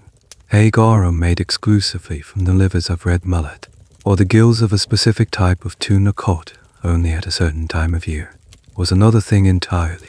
The more exclusive the raw materials, the higher the price. Second, the origin. Just like with fine wines today, the appellation method. Garum from Boeotia was generally considered superior to most others. Ajar from Antipholus and Gauleptis magna in Africa also carried a certain cachet. The producer's name, as you saw with Gaurus, was also a critical part of its value. This leads to a debate that still circulates among food historians. Could the average person even tell the difference? Was the astronomical price of garum socio-rum justified by a genuinely superior taste? Or was it primarily a Veblen good an item whose appeal lies in its very unaffordability? It's likely a bit of both. A refined palate could probably detect differences in saltiness, depth, and the absence of cruder, fishy notes. But a huge part of the appeal was undoubtedly the ability to say you had served it. Putting a flask of the most expensive garum on your dinner table was a conspicuous display of wealth and sophistication, a way to signal your status to your guests. The packaging also reflected this luxury. The common stuff was shipped in rough clay amphorae. The expensive garum was sold in small, delicate glass vials, sometimes colored, or in beautifully glazed and decorated ceramic pots. These containers were themselves valuable and would have been reused. The experience of buying and using it was meant to feel exclusive from start to finish. This opulent side of the garum world represents the peak of Roman consumer culture. It shows an economy sophisticated enough to support not just subsistence and trade, but extreme luxury in niche markets. The fact that a society was willing to spend so much on a condiment, a flavor enhancer, speaks volumes about their relationship with food. For the elite, food was not just sustenance. It was a form of art, a theateral status, and a sensory pleasure to be pursued with passion and vast expense. You watch the servant emerge from the shop, carefully holding a small, sealed flask wrapped in cloth. That tiny bottle, destined for a rich woman's kitchen, is the culmination of an incredible journey. It began with a specific fish in the Atlantic, was processed in a sun-drenched vat in Spain, sailed across the Mediterranean. And now, after passing through the hands of countless workers and merchants, it has become a symbol of ultimate luxury. The soldier uses garum to survive. The senator uses it to impress. And somewhere, in between those two extremes lies the entire social and economic spectrum of the Roman Empire. Your understanding of garum has deepened, but you still feel like there's a missing piece. You've learned about the basic ingredients: fish, salt, sun, but you keep hearing whispers of other additions, secret ingredients that differentiated one producer's sauce from another.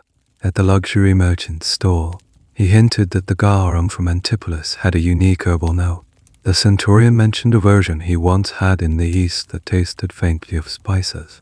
It's clear that the simple recipe you first learned was just the foundation. One evening, you find yourself sharing a cup of watered -down wine with an old, retired garum maker named Gaius.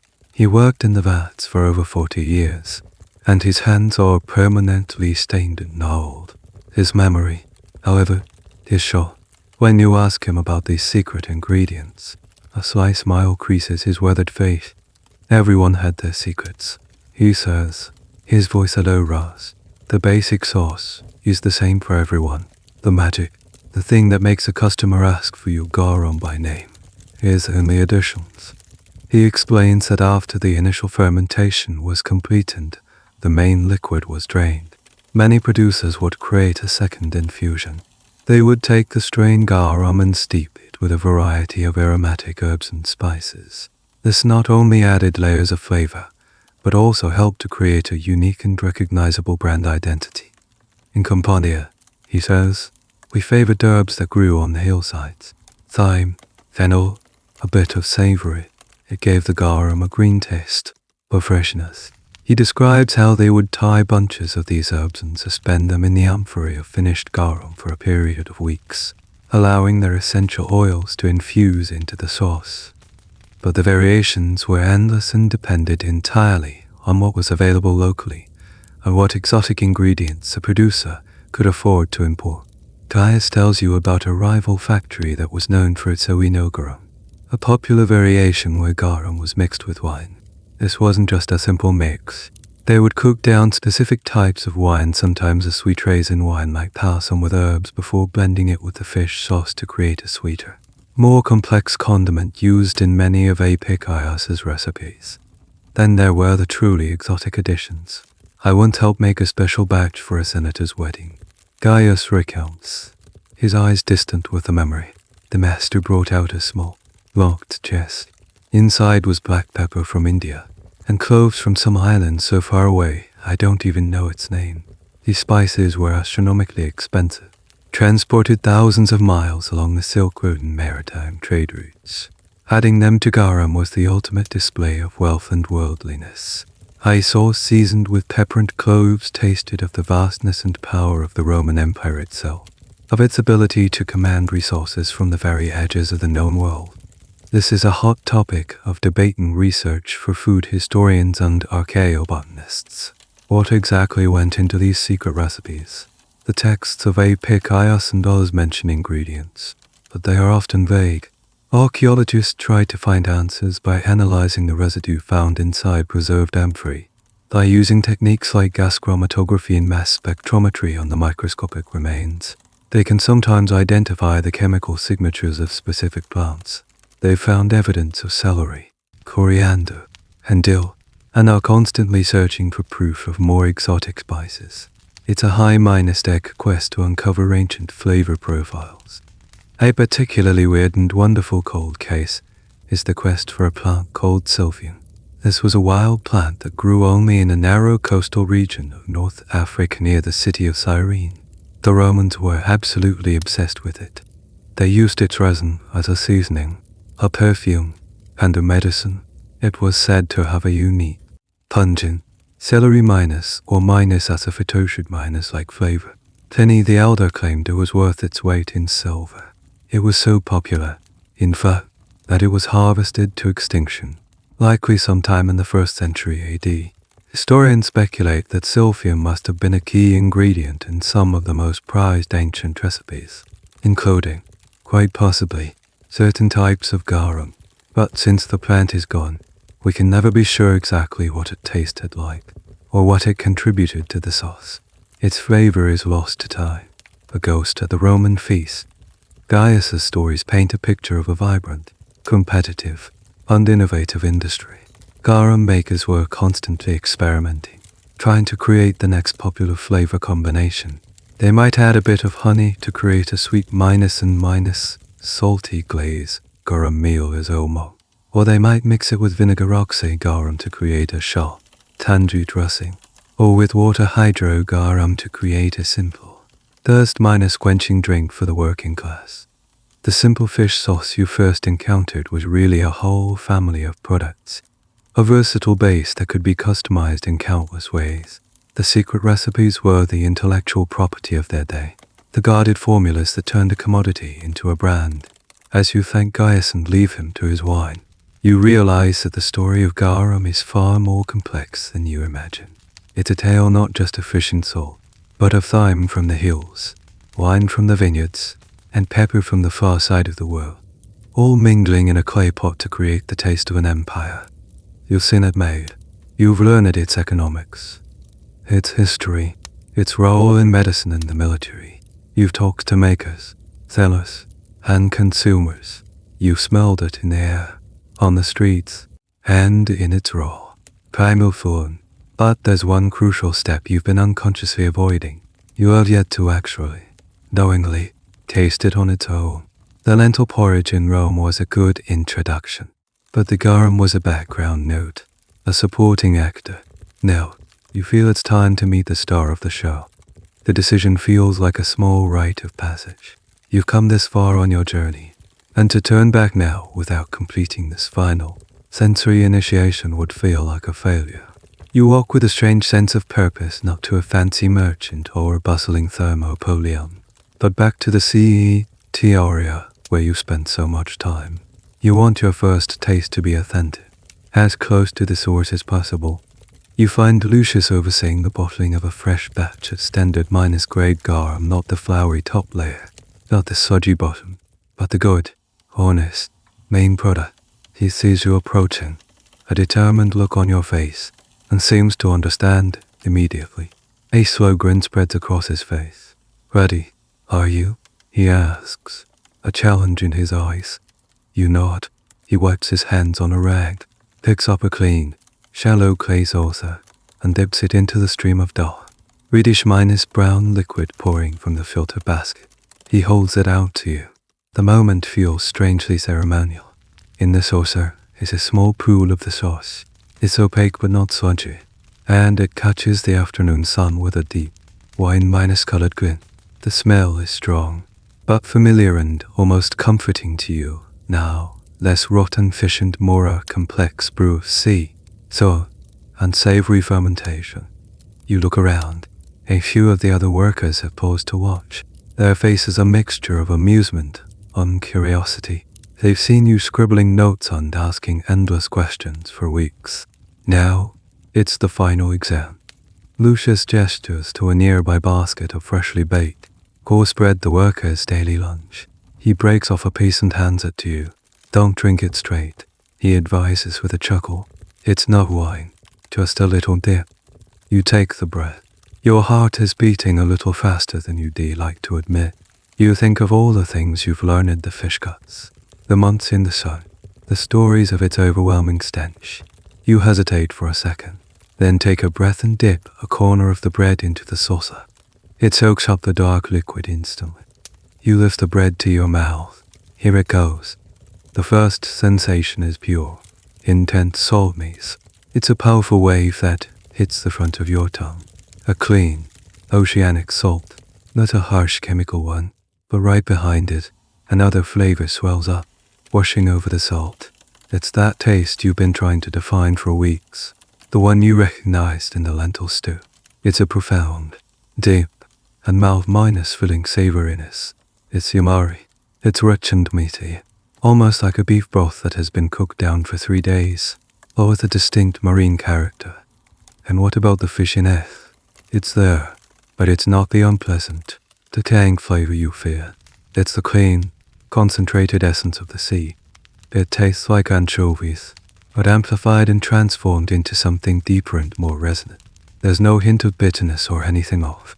The long fermentation has smoothed out all the rough edges, leaving behind only the purest flavor. As the taste settles in your mouth, you can even detect a faint, almost imperceptible sweetness on the finish, a result of the complex breakdown of proteins. It is, to your complete and utter surprise, delicious. Not just tolerable, not just interesting, genuinely, complexly, unsatisfactorily delicious. A slow smile spreads across your face, mirroring Lucius's. He lets out a hearty laugh, and the other workers, grinning, go back to their tasks. You've passed the test. You dip the bread again, this time more confidently, savoring the explosion of flavor. You finally understand. You get it. You understand why this was in everything. It wasn't a punishment or a sign of a crude palate. It was a flavor bomb, a secret weapon that could elevate the simplest of foods. This moment of tasting brings up a fun, if unanswerable, question for historians. Did ancient people experience taste in the same way we do? Our palates are shaped by our modern diets, full of refined sugars and artificial flavors. The Roman palate was accustomed to much bolder, more fermented, and often more bitter tastes. Things we might find overpowering, like garum, might have tasted perfectly balanced to them.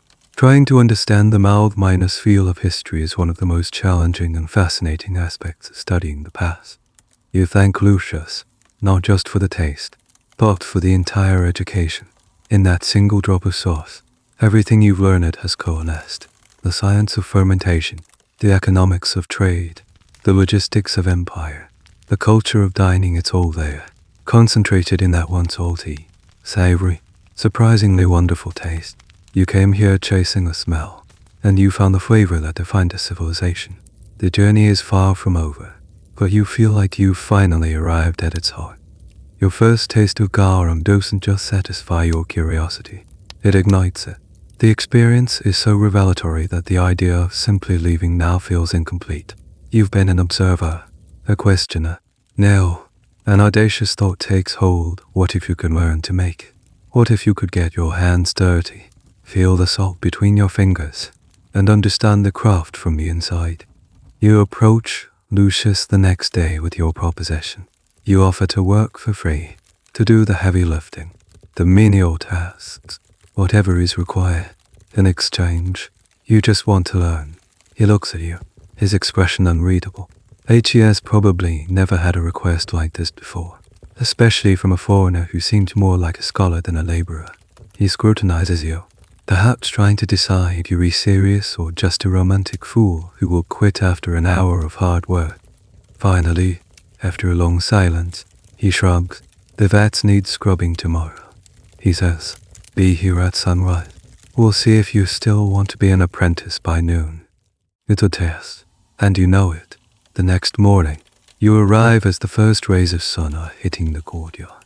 Lucius hands you a stiff brush and points to an empty vat that has just been scraped clean of its all easy residue. Your job is to scrub the interior walls, removing every last speck of old material to ensure the next batch isn't contaminated. The work is back minus breaking. You spend hours on your knees, reaching down into the stone tank, scrubbing the opus sign in lining under the hot sun. The residual smell is potent, and your muscles ache in protest. By noon, you are exhausted, sweat minus soap, and covered in grime. Lucius comes over, inspects your work with a critical eye, and gives a slight, almost imperceptible nod. Not bad, he grunts. You can help with the salt tomorrow. You've passed the first hurdle. You are now, unofficially, the world's strangest garum apprentice. The days that follow are a blur of physical labor and invaluable lessons. You haul baskets of fish guts, your arms straining under the weight. You learn to distinguish different types of small fish by sight and feel the sleek silver of an anchovy, the broader body of a spread. You hoist heavy sacks of salt, feeling the coarse crystals chafe your hands. You learn that garum minus making is a craft of subtle sensory cues. Gaius had told you about it, but now you experience it. Lucius teaches you how to judge the freshness of the fish not just by its appearance, but by the smell of its gills. He shows you how to assess the quality of the salt by its color and the size of its crystals. Good. Dry salt will run through your fingers like sand. A damp, poor minus quality, salt will clump together. These are details that are never written down. Knowledge passed from master to apprentice through hands minus on experience. Fascinating. Niche detail you learn is about the tools of the trade. The long wooden paddles used for stirring aren't just simple planks. They are carved to a specific shape, angled to allow the stirrer to lift the mixture from the bottom of the vat, not just swirl it around on the top. This ensures a thorough mixing of the salt and prevents the solids from compacting at the bottom too early in the process. It's a small but crucial piece of ergonomic design, perfected over centuries. Your apprenticeship exposes you to the unglamorous reality behind the prized condiment. You see how physically demanding and often unpleasant the work is. The risk of injury is constant, from a slip on the slick flagstones to a nasty cut from a fish spine. Yet, there's a sense of pride and camaraderie among the workers. They are craftsmen, taking a raw, messy substance and transforming it into something of great value. This hand minus on experience makes you ponder a question that social historians often grapple with. What was the status of this kind of labor? Was a garum maker considered a skilled artisan, like a potter or a smith, or was it seen as dirty, smelly, undesirable work, relegated slaves in the lowest classes? The answer is likely complex. A factory owner like Scaurus was a respected, wealthy figure. A master craftsman like Lucius, who held the secrets of the process, would have been highly valued. But the average laborer hauling fish guts was probably near the bottom of the social ladder. Yet, They were all part of the same process, their labor essential to producing the liquid gold that the elite crave. One afternoon, Lucius allows you to assist in layering a new vat.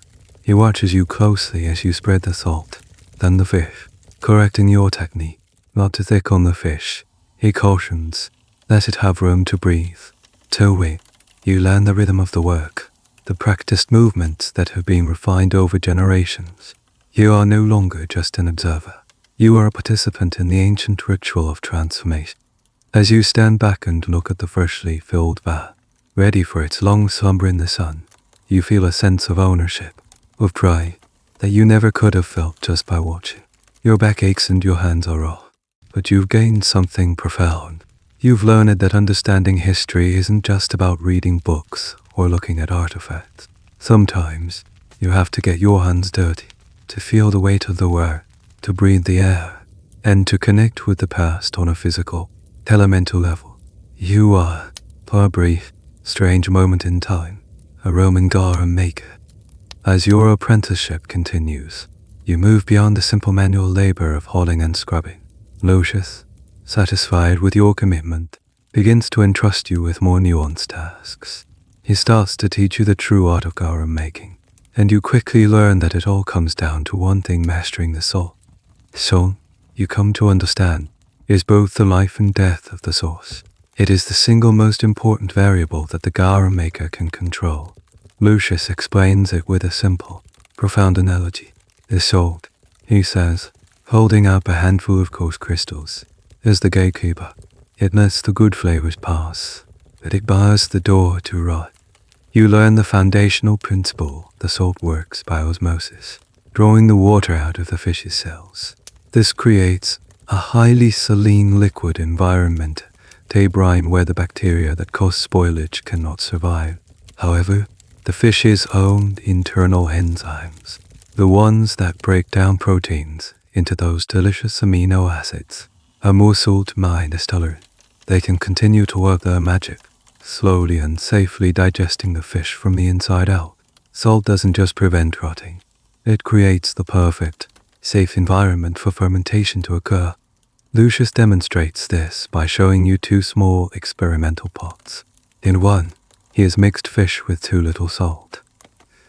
A foul, genuinely rotten stench rises from it. The fish is slimy and discolored.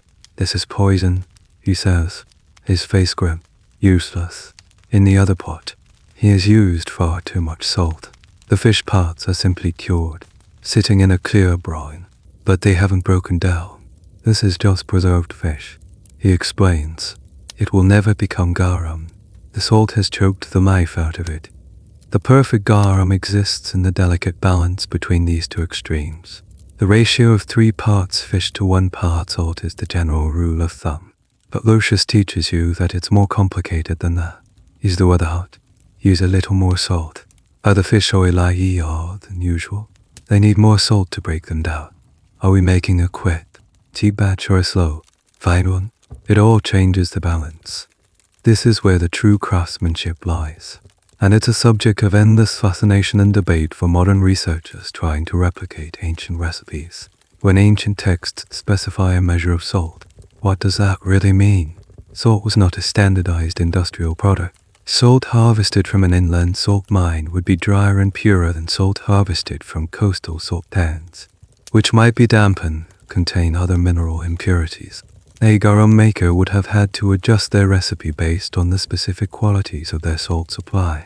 This intuitive, experience-based knowledge is almost impossible to reconstruct perfectly. A weirdly specific detail you pick up from Lucius is the practice of seeding. He tells you that sometimes, to kickstart a new batch, they will take a ladle full of liquid from a particularly successful, active vat and add it to a new one. In modern terms, they were inoculating the new batch with a healthy culture of salt minus tolerant microbes and enzymes. They had no idea about the microbiology. Of course, they just knew from experience that it worked. It was a way of ensuring consistency and passing on the terroir of their specific factory from one batch to the next. Your new job is to monitor the vats. You walk among them daily. Armed with the long wooden kettle, you stir them, as instructed, that you also observe. You learn to read the signs. You see the subtle changes in color as the mixture matures. You feel the difference in resistance on the paddle as the solids break down. Most importantly, you learn to use your nose. You learn to recognize the healthy, funky aroma of good fermentation and to be alert for any sharp, sour, or putrid off-minus notes that might signal a problem. One day, you notice one of the smaller but seemed sluggish. The smell is a little off, not rotten, but not right. You call Lucius over. He smells it, dips a finger in, and tastes a tiny amount. Not enough salt, he declares after a moment of concentration. The last shipment was weaker than he thought. He orders a worker to bring another sack of salt, which they carefully stir into the mixture. It's a close call, thanks to your observation. The batch is saved from turning into a costly failure. Lucius gives you another one of his rare, approving grunts. It feels like a graduation. You have learned the secret. The heart of garum making is not a recipe. It's a relationship. It's a relationship between the maker and his ingredients. A constant conversation of adjustment and response. Salt is the language they use. It's a lesson in precision, patience, and paying attention to the subtle cues of the natural world. In mastering the art of salt, you realize you haven't just learned how to make a sauce. You've learned to speak the ancient language of preservation itself. Having learned the fundamentals of production, you start to see the garum world not just as a craft, but as a fiercely competitive business. Your apprenticeship has given you an insider's perspective, and you now understand the immense effort and risk that goes into every single jar. This makes the appearance of counterfeit and low-minus quality products on the market feel like a personal insult. One day, a fuming merchant returns to the CET area from a nearby town's market day, HES carrying a small clay flask, which he slams down on a table in front of Lucius. "Look at this filth," he spits. "They're trying to pass this off as Pompeian standard." Lucius unseals the flask and pours a little of the contents into a saucer. The color is off a muddy, unappealing brown. His nascent recoils slightly. "Watered down," he says with disgust. "And they've used half-minus rotten fish, probably skimped on the salt, too." He explains that this is a common trick. An unscrupulous vendor might buy a jar of decent garum, dilute it with water and cheap rye, maybe add some dregs of oily sea to give it body, and then sell it in smaller flasks as a higher-minus quality product. It's a quick way to make a dishonest profit. This opens your eyes to the dark side of the industry, where there is high value and high demand. There is always fraud. The sophisticated branding you saw on Scourus jars was just for marketing. It was a defense mechanism. A well-known brand, with its distinctive amphora shape and Eulus pictus, was harder to fake. A customer who knew what to look for could spot a clumsy forgery. The competition wasn't just about fakes. It was about reputation. Producers were in a constant battle for market share. Lucius tells you stories of the rivalry between the factories in Campania and those in Hispania Beatica. The Spanish, he says, with a touch of professional jealousy, they have the best tuna. The egged, oily fish makes a very strong garum. But we, he taps his chest, have the tradition, the finesse. We know how to balance the flavors. This regional rivalry is a topic that ancient writers love to comment on, and one that historians find fascinating. Was there a genuine, discernible difference in taste between Spanish and Italian garum? Or was it more like a modern-day rivalry between two famous wine regions, fueled by local pride and clever marketing?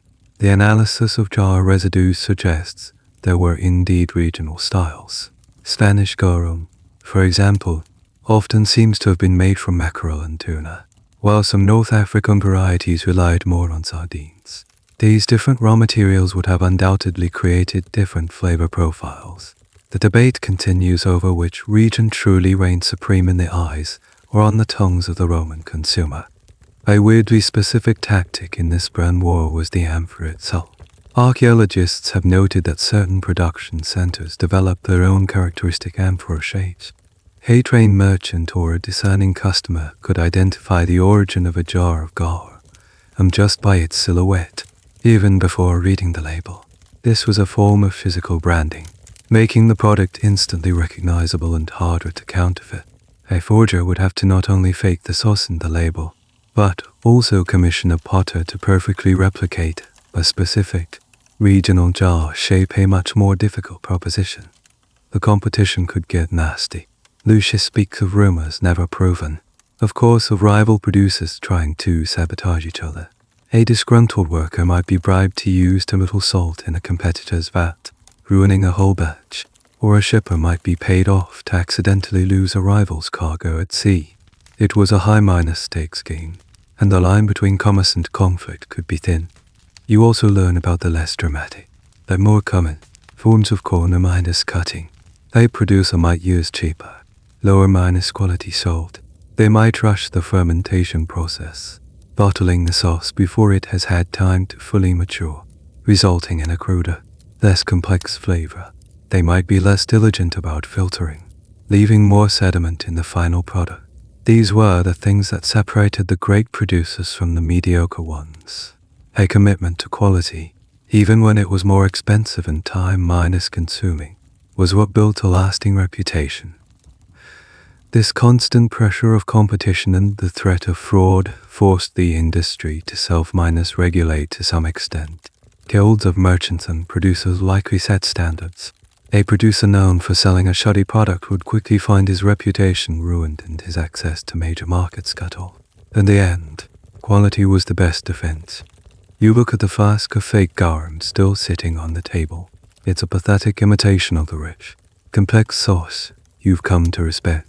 It's a reminder that for every craftsman like Lucius, there was a charlatan trying to cheat the system. The battle for the soul of the sauce, between quality and quick profit, was as old as the industry itself. And it was this very struggle that pushed the best producers to create a product so exceptional that its reputation has lasted for 2 millennia. Your time at the CET area, moving from curious observer to grimy apprentice, has earned you a strange sort of local respect. You are no longer just an outsider. Lucius, perhaps as a reward for your hard work, or simply to complete your education, arranges something special. A local magistrate, a man who owns a share in the factory and profits handsomely from it, is hosting a cena, a dinner party, and you are invited. The transition is jarring. You leave the salt-minus crusted, fish-minus scented world of the factory and enter a different reality. You are ushered into a domus, a private villa, where the air smells of beeswax, blooming jasmine, and expensive incense. Slaves guide you to the triclinium, the formal dining room. You recline awkwardly on one of the 3 large couches arranged around a central table, a posture of leisure that feels foreign after weeks of hard labor. The walls are covered in vibrant frescoes depicting mythological scenes, and the soft glow of oil lamps casts a warm, flickering light on the scene. From a doorway, you can hear the clatter and hiss of a busy kitchen and the authoritative voice of the archimagirus, the head chef. He is not just a cook, he is a culinary artist, and tonight, the dining room is his stage. The meal begins. The first course, the gustativo, is a collection of appetizers designed to whet the appetite. They are olives, hard-minus boiled eggs, and a salad of fresh greens. The dressing on the salad is light and tangy, made from olive oil, a little vinegar, and a few drops of what you now recognize as a very high-minus quality, herbal-minus infused garum. Here, it's not a dominant flavor, but a subtle, savory whisper that brightens the other ingredients, making the simple greens taste more alive.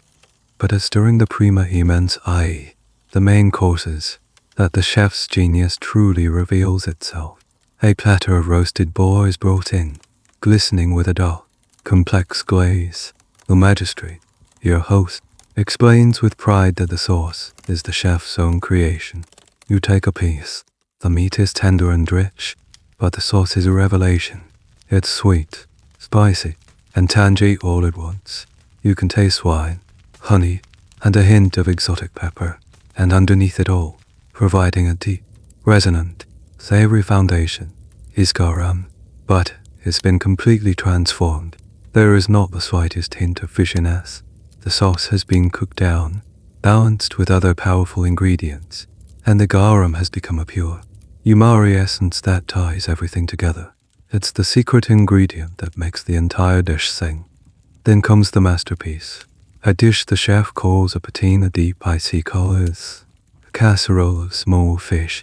It looks like a sort of savory custard or souffle, baked in a shallow dish. You are hesitant. After weeks of working with raw fish guts, a baked fish custard doesn't sound appealing, but you take a small spoonful. The texture is incredibly light and dairy. The taste is a symphony of contradictions. There's the delicate flavor of fresh seafood, the crunch of toasted pine nuts, the sweetness of honey and raisins, the sharp bite of pepper, and a rich, savory depth that you know, with absolute certainty, comes from a splash of the finest leek gourmet. It's sweet, salty, savory, and spicy, all in one perfectly balanced bite. It should be confusing, but instead, it's harmonious and utterly delicious. This dish is a perfect example of the style of cooking found in the famous Roman cookbook attributed to Epicurus, and it highlights a major debate among food historians. Were these recipes a reflection of how the Roman elite actually ate, or were they a form of culinary fantasy?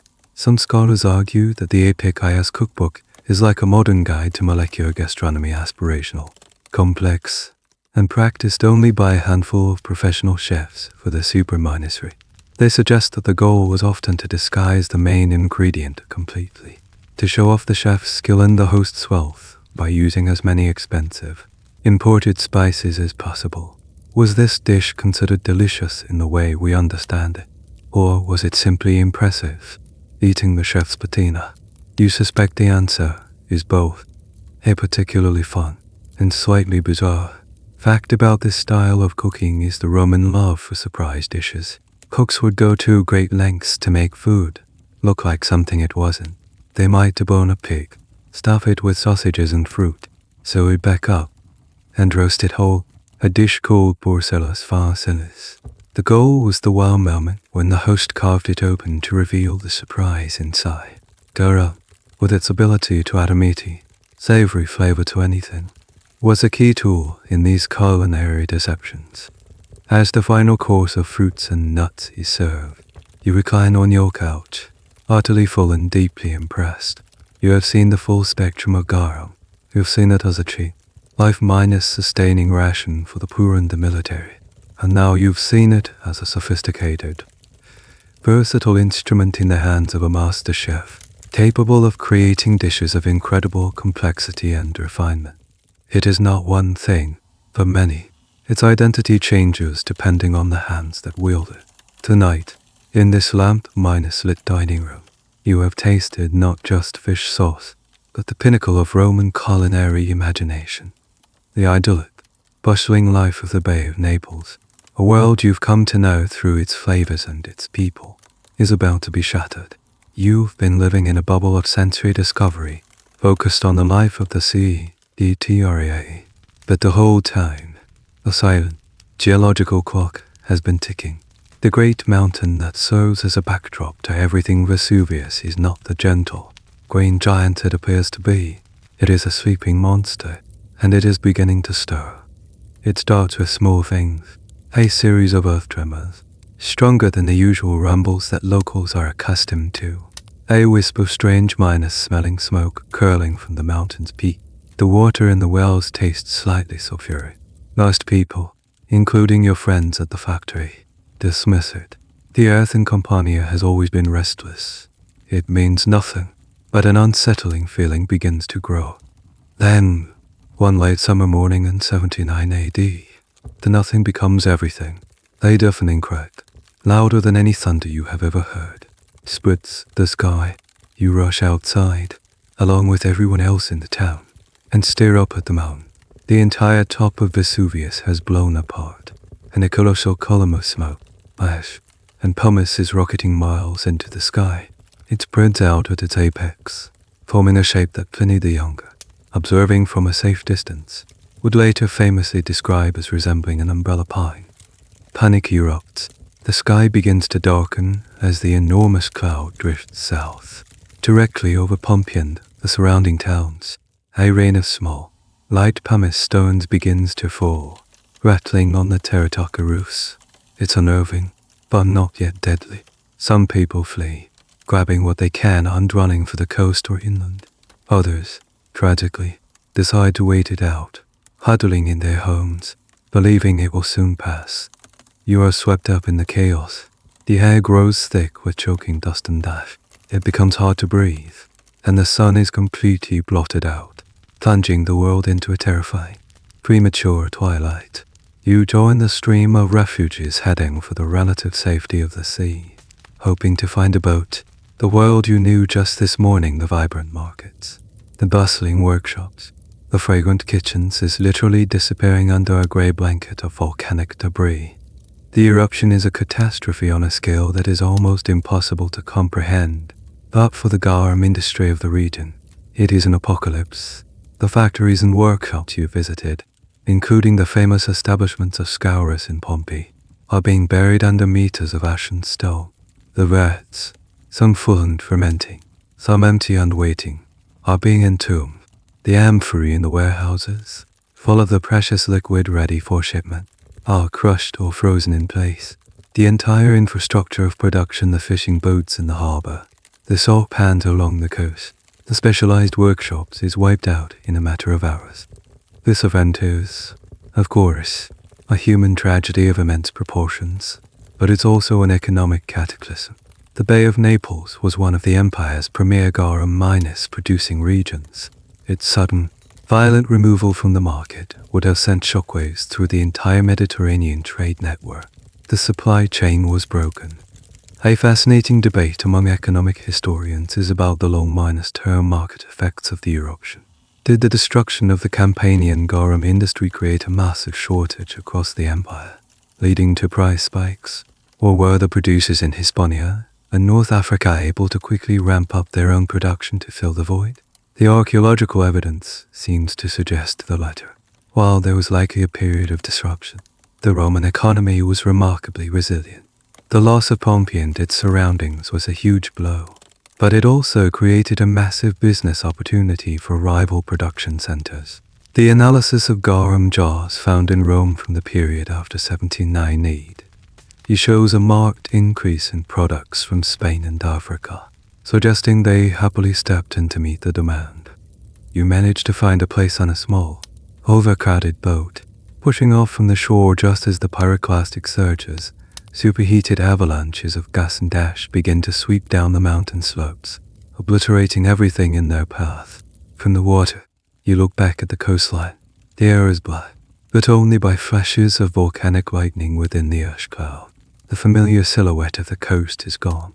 Buried, the small town where you learned the secrets of salt and fish, the grand villas of Pompeii, the entire ecosystem of life and commerce that thrived at the foot of the mountain, all of it has vanished from the face of the earth. The smell in the air is no longer the familiar, pungent scent of garum. It's the acrid, sulphurous stench of the earth fury. The river of silver that flowed from the Bay of Naples has been dammed in a single, terrible day.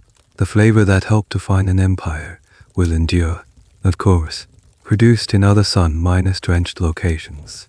But this specific chapter, this vibrant heart of the industry, has been silenced forever, leaving behind a ghost city and a cautionary tale about the fragility of life and fortune in the shadow of a volcano.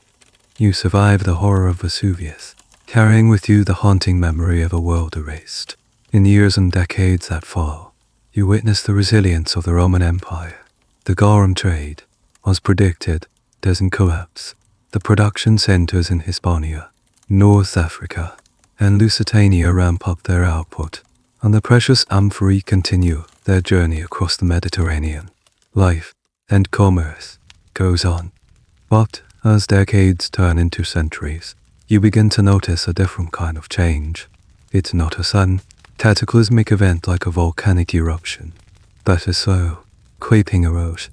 The mighty Roman Empire, which once seemed as permanent and indestructible as the sky itself, is beginning to show its age. You are witnessing the long, slow twilight of a civilization. This decline manifests itself in the garum trade in subtle but significant ways. You start to hear stories from merchants about the increased danger of piracy on the sea lanes. The once mighty Roman navy, which had guaranteed safe passage across the Mare Nostrum Sea, is stretched thin, dealing with constant threats and reduced funding. A shipment of garum from Africa to Rome is no longer a routine delivery. It's a gamble. Insurance costs rise, and so does the price of the final product, not because of demand, but because of risk. Then, you see the decay of the infrastructure that made the empire work. The famous Roman roads, which once allowed for the efficient transport of goods from coastal factories to inland cities, begin to fall into disrepair. Bridges collapse and are not rebuilt.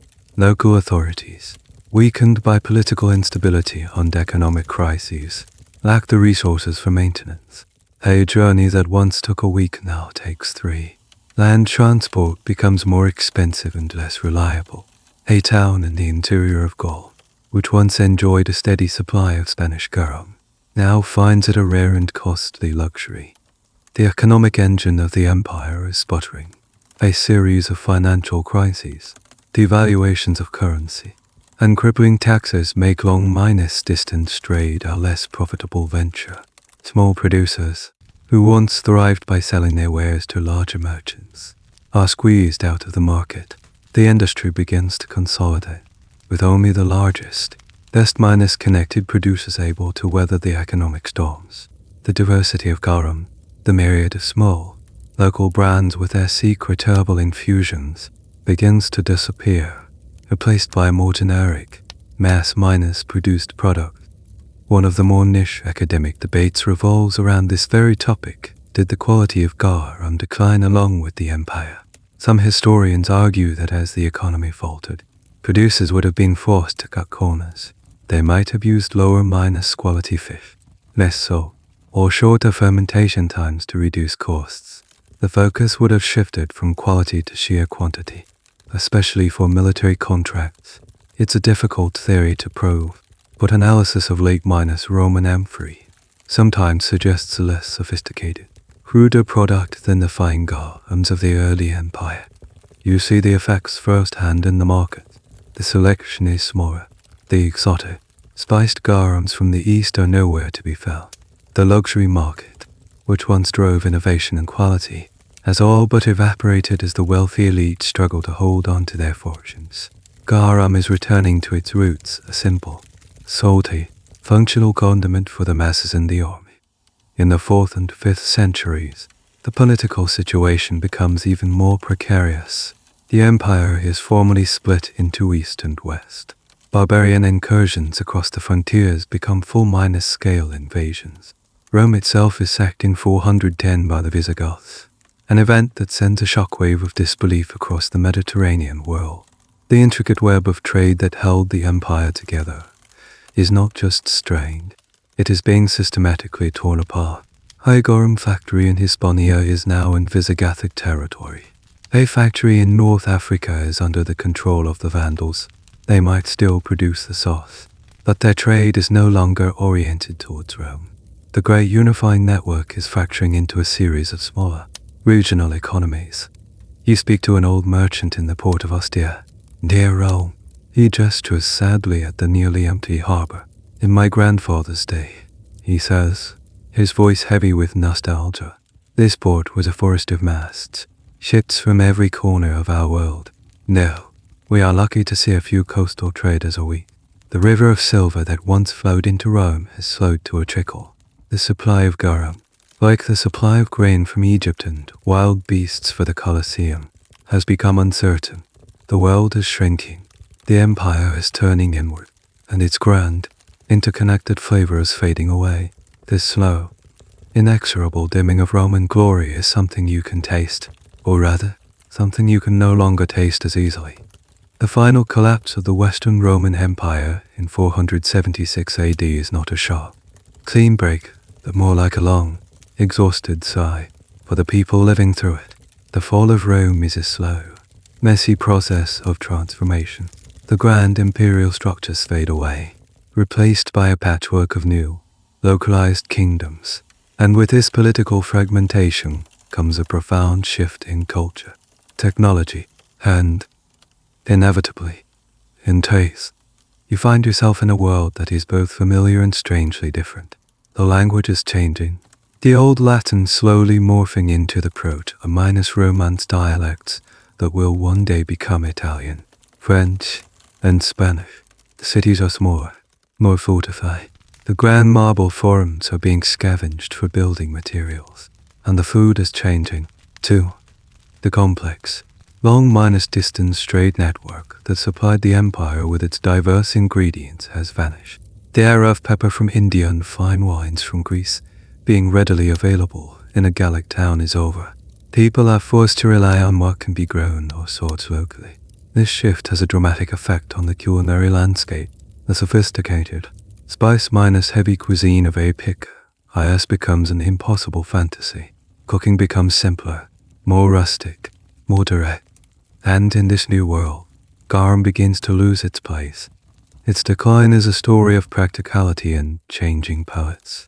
The industrial scale production of garum required a specific set of circumstances that no longer existed: a stable coastline controlled by a single power, safe sea lanes for transport, a large and organized labor force, and a vast, interconnected market willing to pay for the product.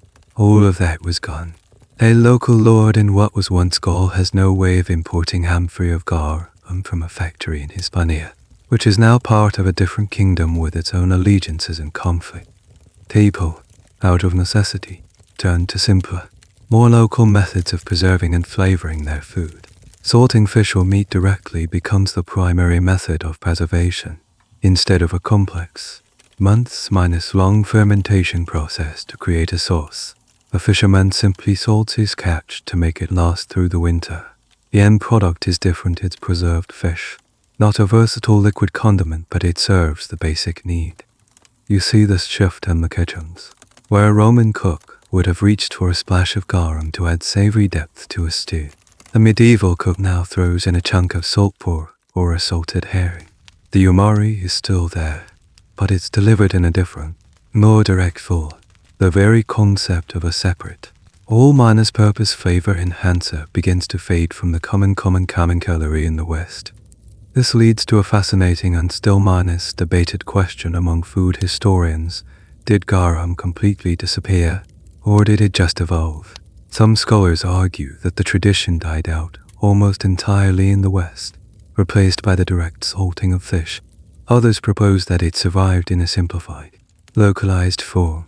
A coastal monastery or a fishing village might have continued to produce a small amount of fermented fish sauce for its own use, a kind of moonshine girl. But it was no longer a major traded commodity. The name itself, garum, falls out of common use, a relic of the bygone era.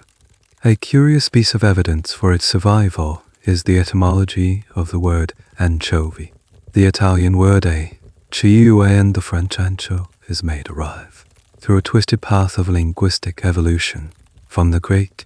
A word for small fish used in sauce making is a faint linguistic echo of the old tradition, a ghost of garum hiding in the name of one of its key ingredients. You talk to an old monk in a coastal scriptorium. He is copying an ancient Roman text, and he comes across the word garum. He pauses, unsure of what it means. He has to consult an old glossary, which tells him it is a lukewarm NX by Sebus, a liquid from fish. To him, it's an archaic word, a historical curiosity from the world of the ancients, like the name of a forgotten god or a defunct political office. The taste that once defined an empire has become a footnote. The palate of Europe is changing.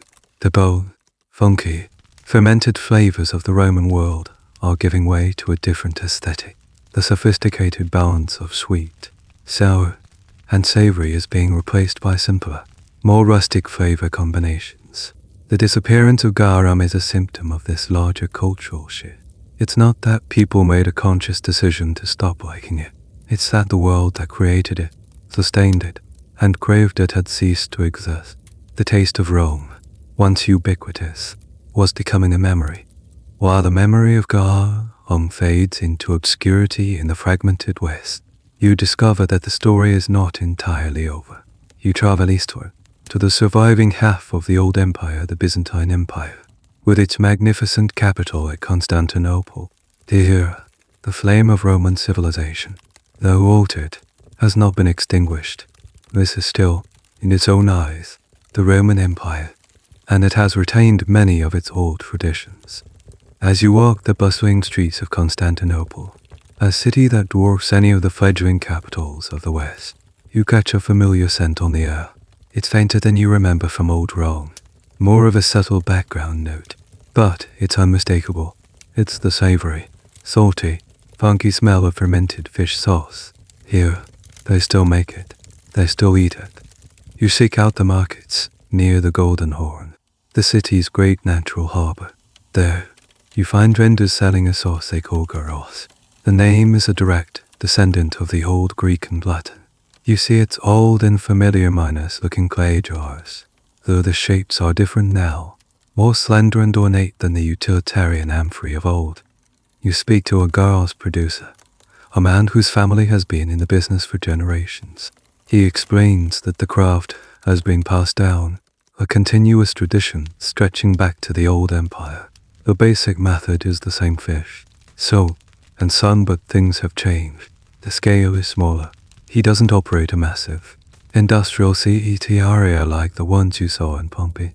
His is a smaller, family-run workshop. He produces for the city and its immediate surroundings, not for an empire-spanning export market. The ingredients have changed, too. The Byzantines have access to different fish from the Black Sea and the Aegean. The producer tells you his best gyros is made from a type of local mackerel. The herbs and spices they use for infusions are also different, influenced by the tastes of the East. You hear of gyros infused with mastic from the island of Chios or with saffron from Persia. The sauce has adapted to its new time and place. The survival of garum in the Byzantine Empire is a key point for historians. It demonstrates that the sauce's disappearance in the West was not due to a simple change in taste, but a direct result of the collapse of the economic and political structures required to produce and distribute it on a mass scale, where the Roman infrastructure survived. So did Garum. The Byzantines, with their powerful navy, centralized bureaucracy, and vibrant urban centers, could sustain the tradition. A particularly interesting and weird detail from this period comes from a 10th-century Byzantine text on agriculture called the Geoponika. It contains a detailed recipe for making gyros, which is one of the most complete descriptions we have from the ancient world. But it also includes a bizarre shortcut recipe for people in a hurry. It instructs the reader to simply boil fish in a strong brine with salt and oregano, strain it, and let it sit in the sun for a day. It declares that this will produce a sauce that is not much inferior to the real thing.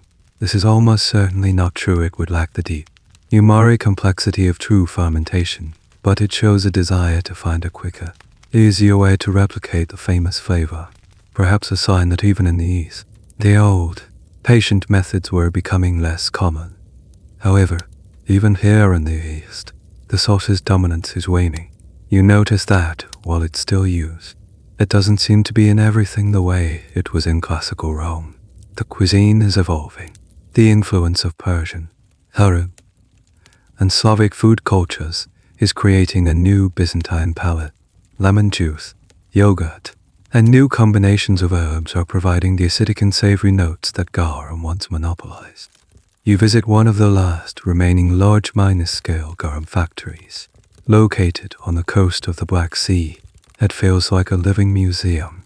The vats are the same, the process is the same, the smell is the same, but it feels like a relic of a bygone age. The owner, an old man with sad eyes, tells you that his sons do not want to take over the business. They want to be soldiers or merchants trading in silk. The work is hard, the smell is unsociable, and the profits are not what they once were. You are witnessing the final, slow fate of a culinary giant. In the West, it was a sudden death caused by systemic collapse. Here in the East, it's a slow decline into irrelevance, a gradual replacement by new flavors and new ideas. The world is moving on. You look at the vats, fermenting under the Byzantine sun, and you feel a profound sense of melancholy. You are likely one of the last people to see this ancient craft being practiced on anything close to its original scale. The last drops of a flavor that once conquered the world are being bottled, and soon there will be no one left who remembers how to make it.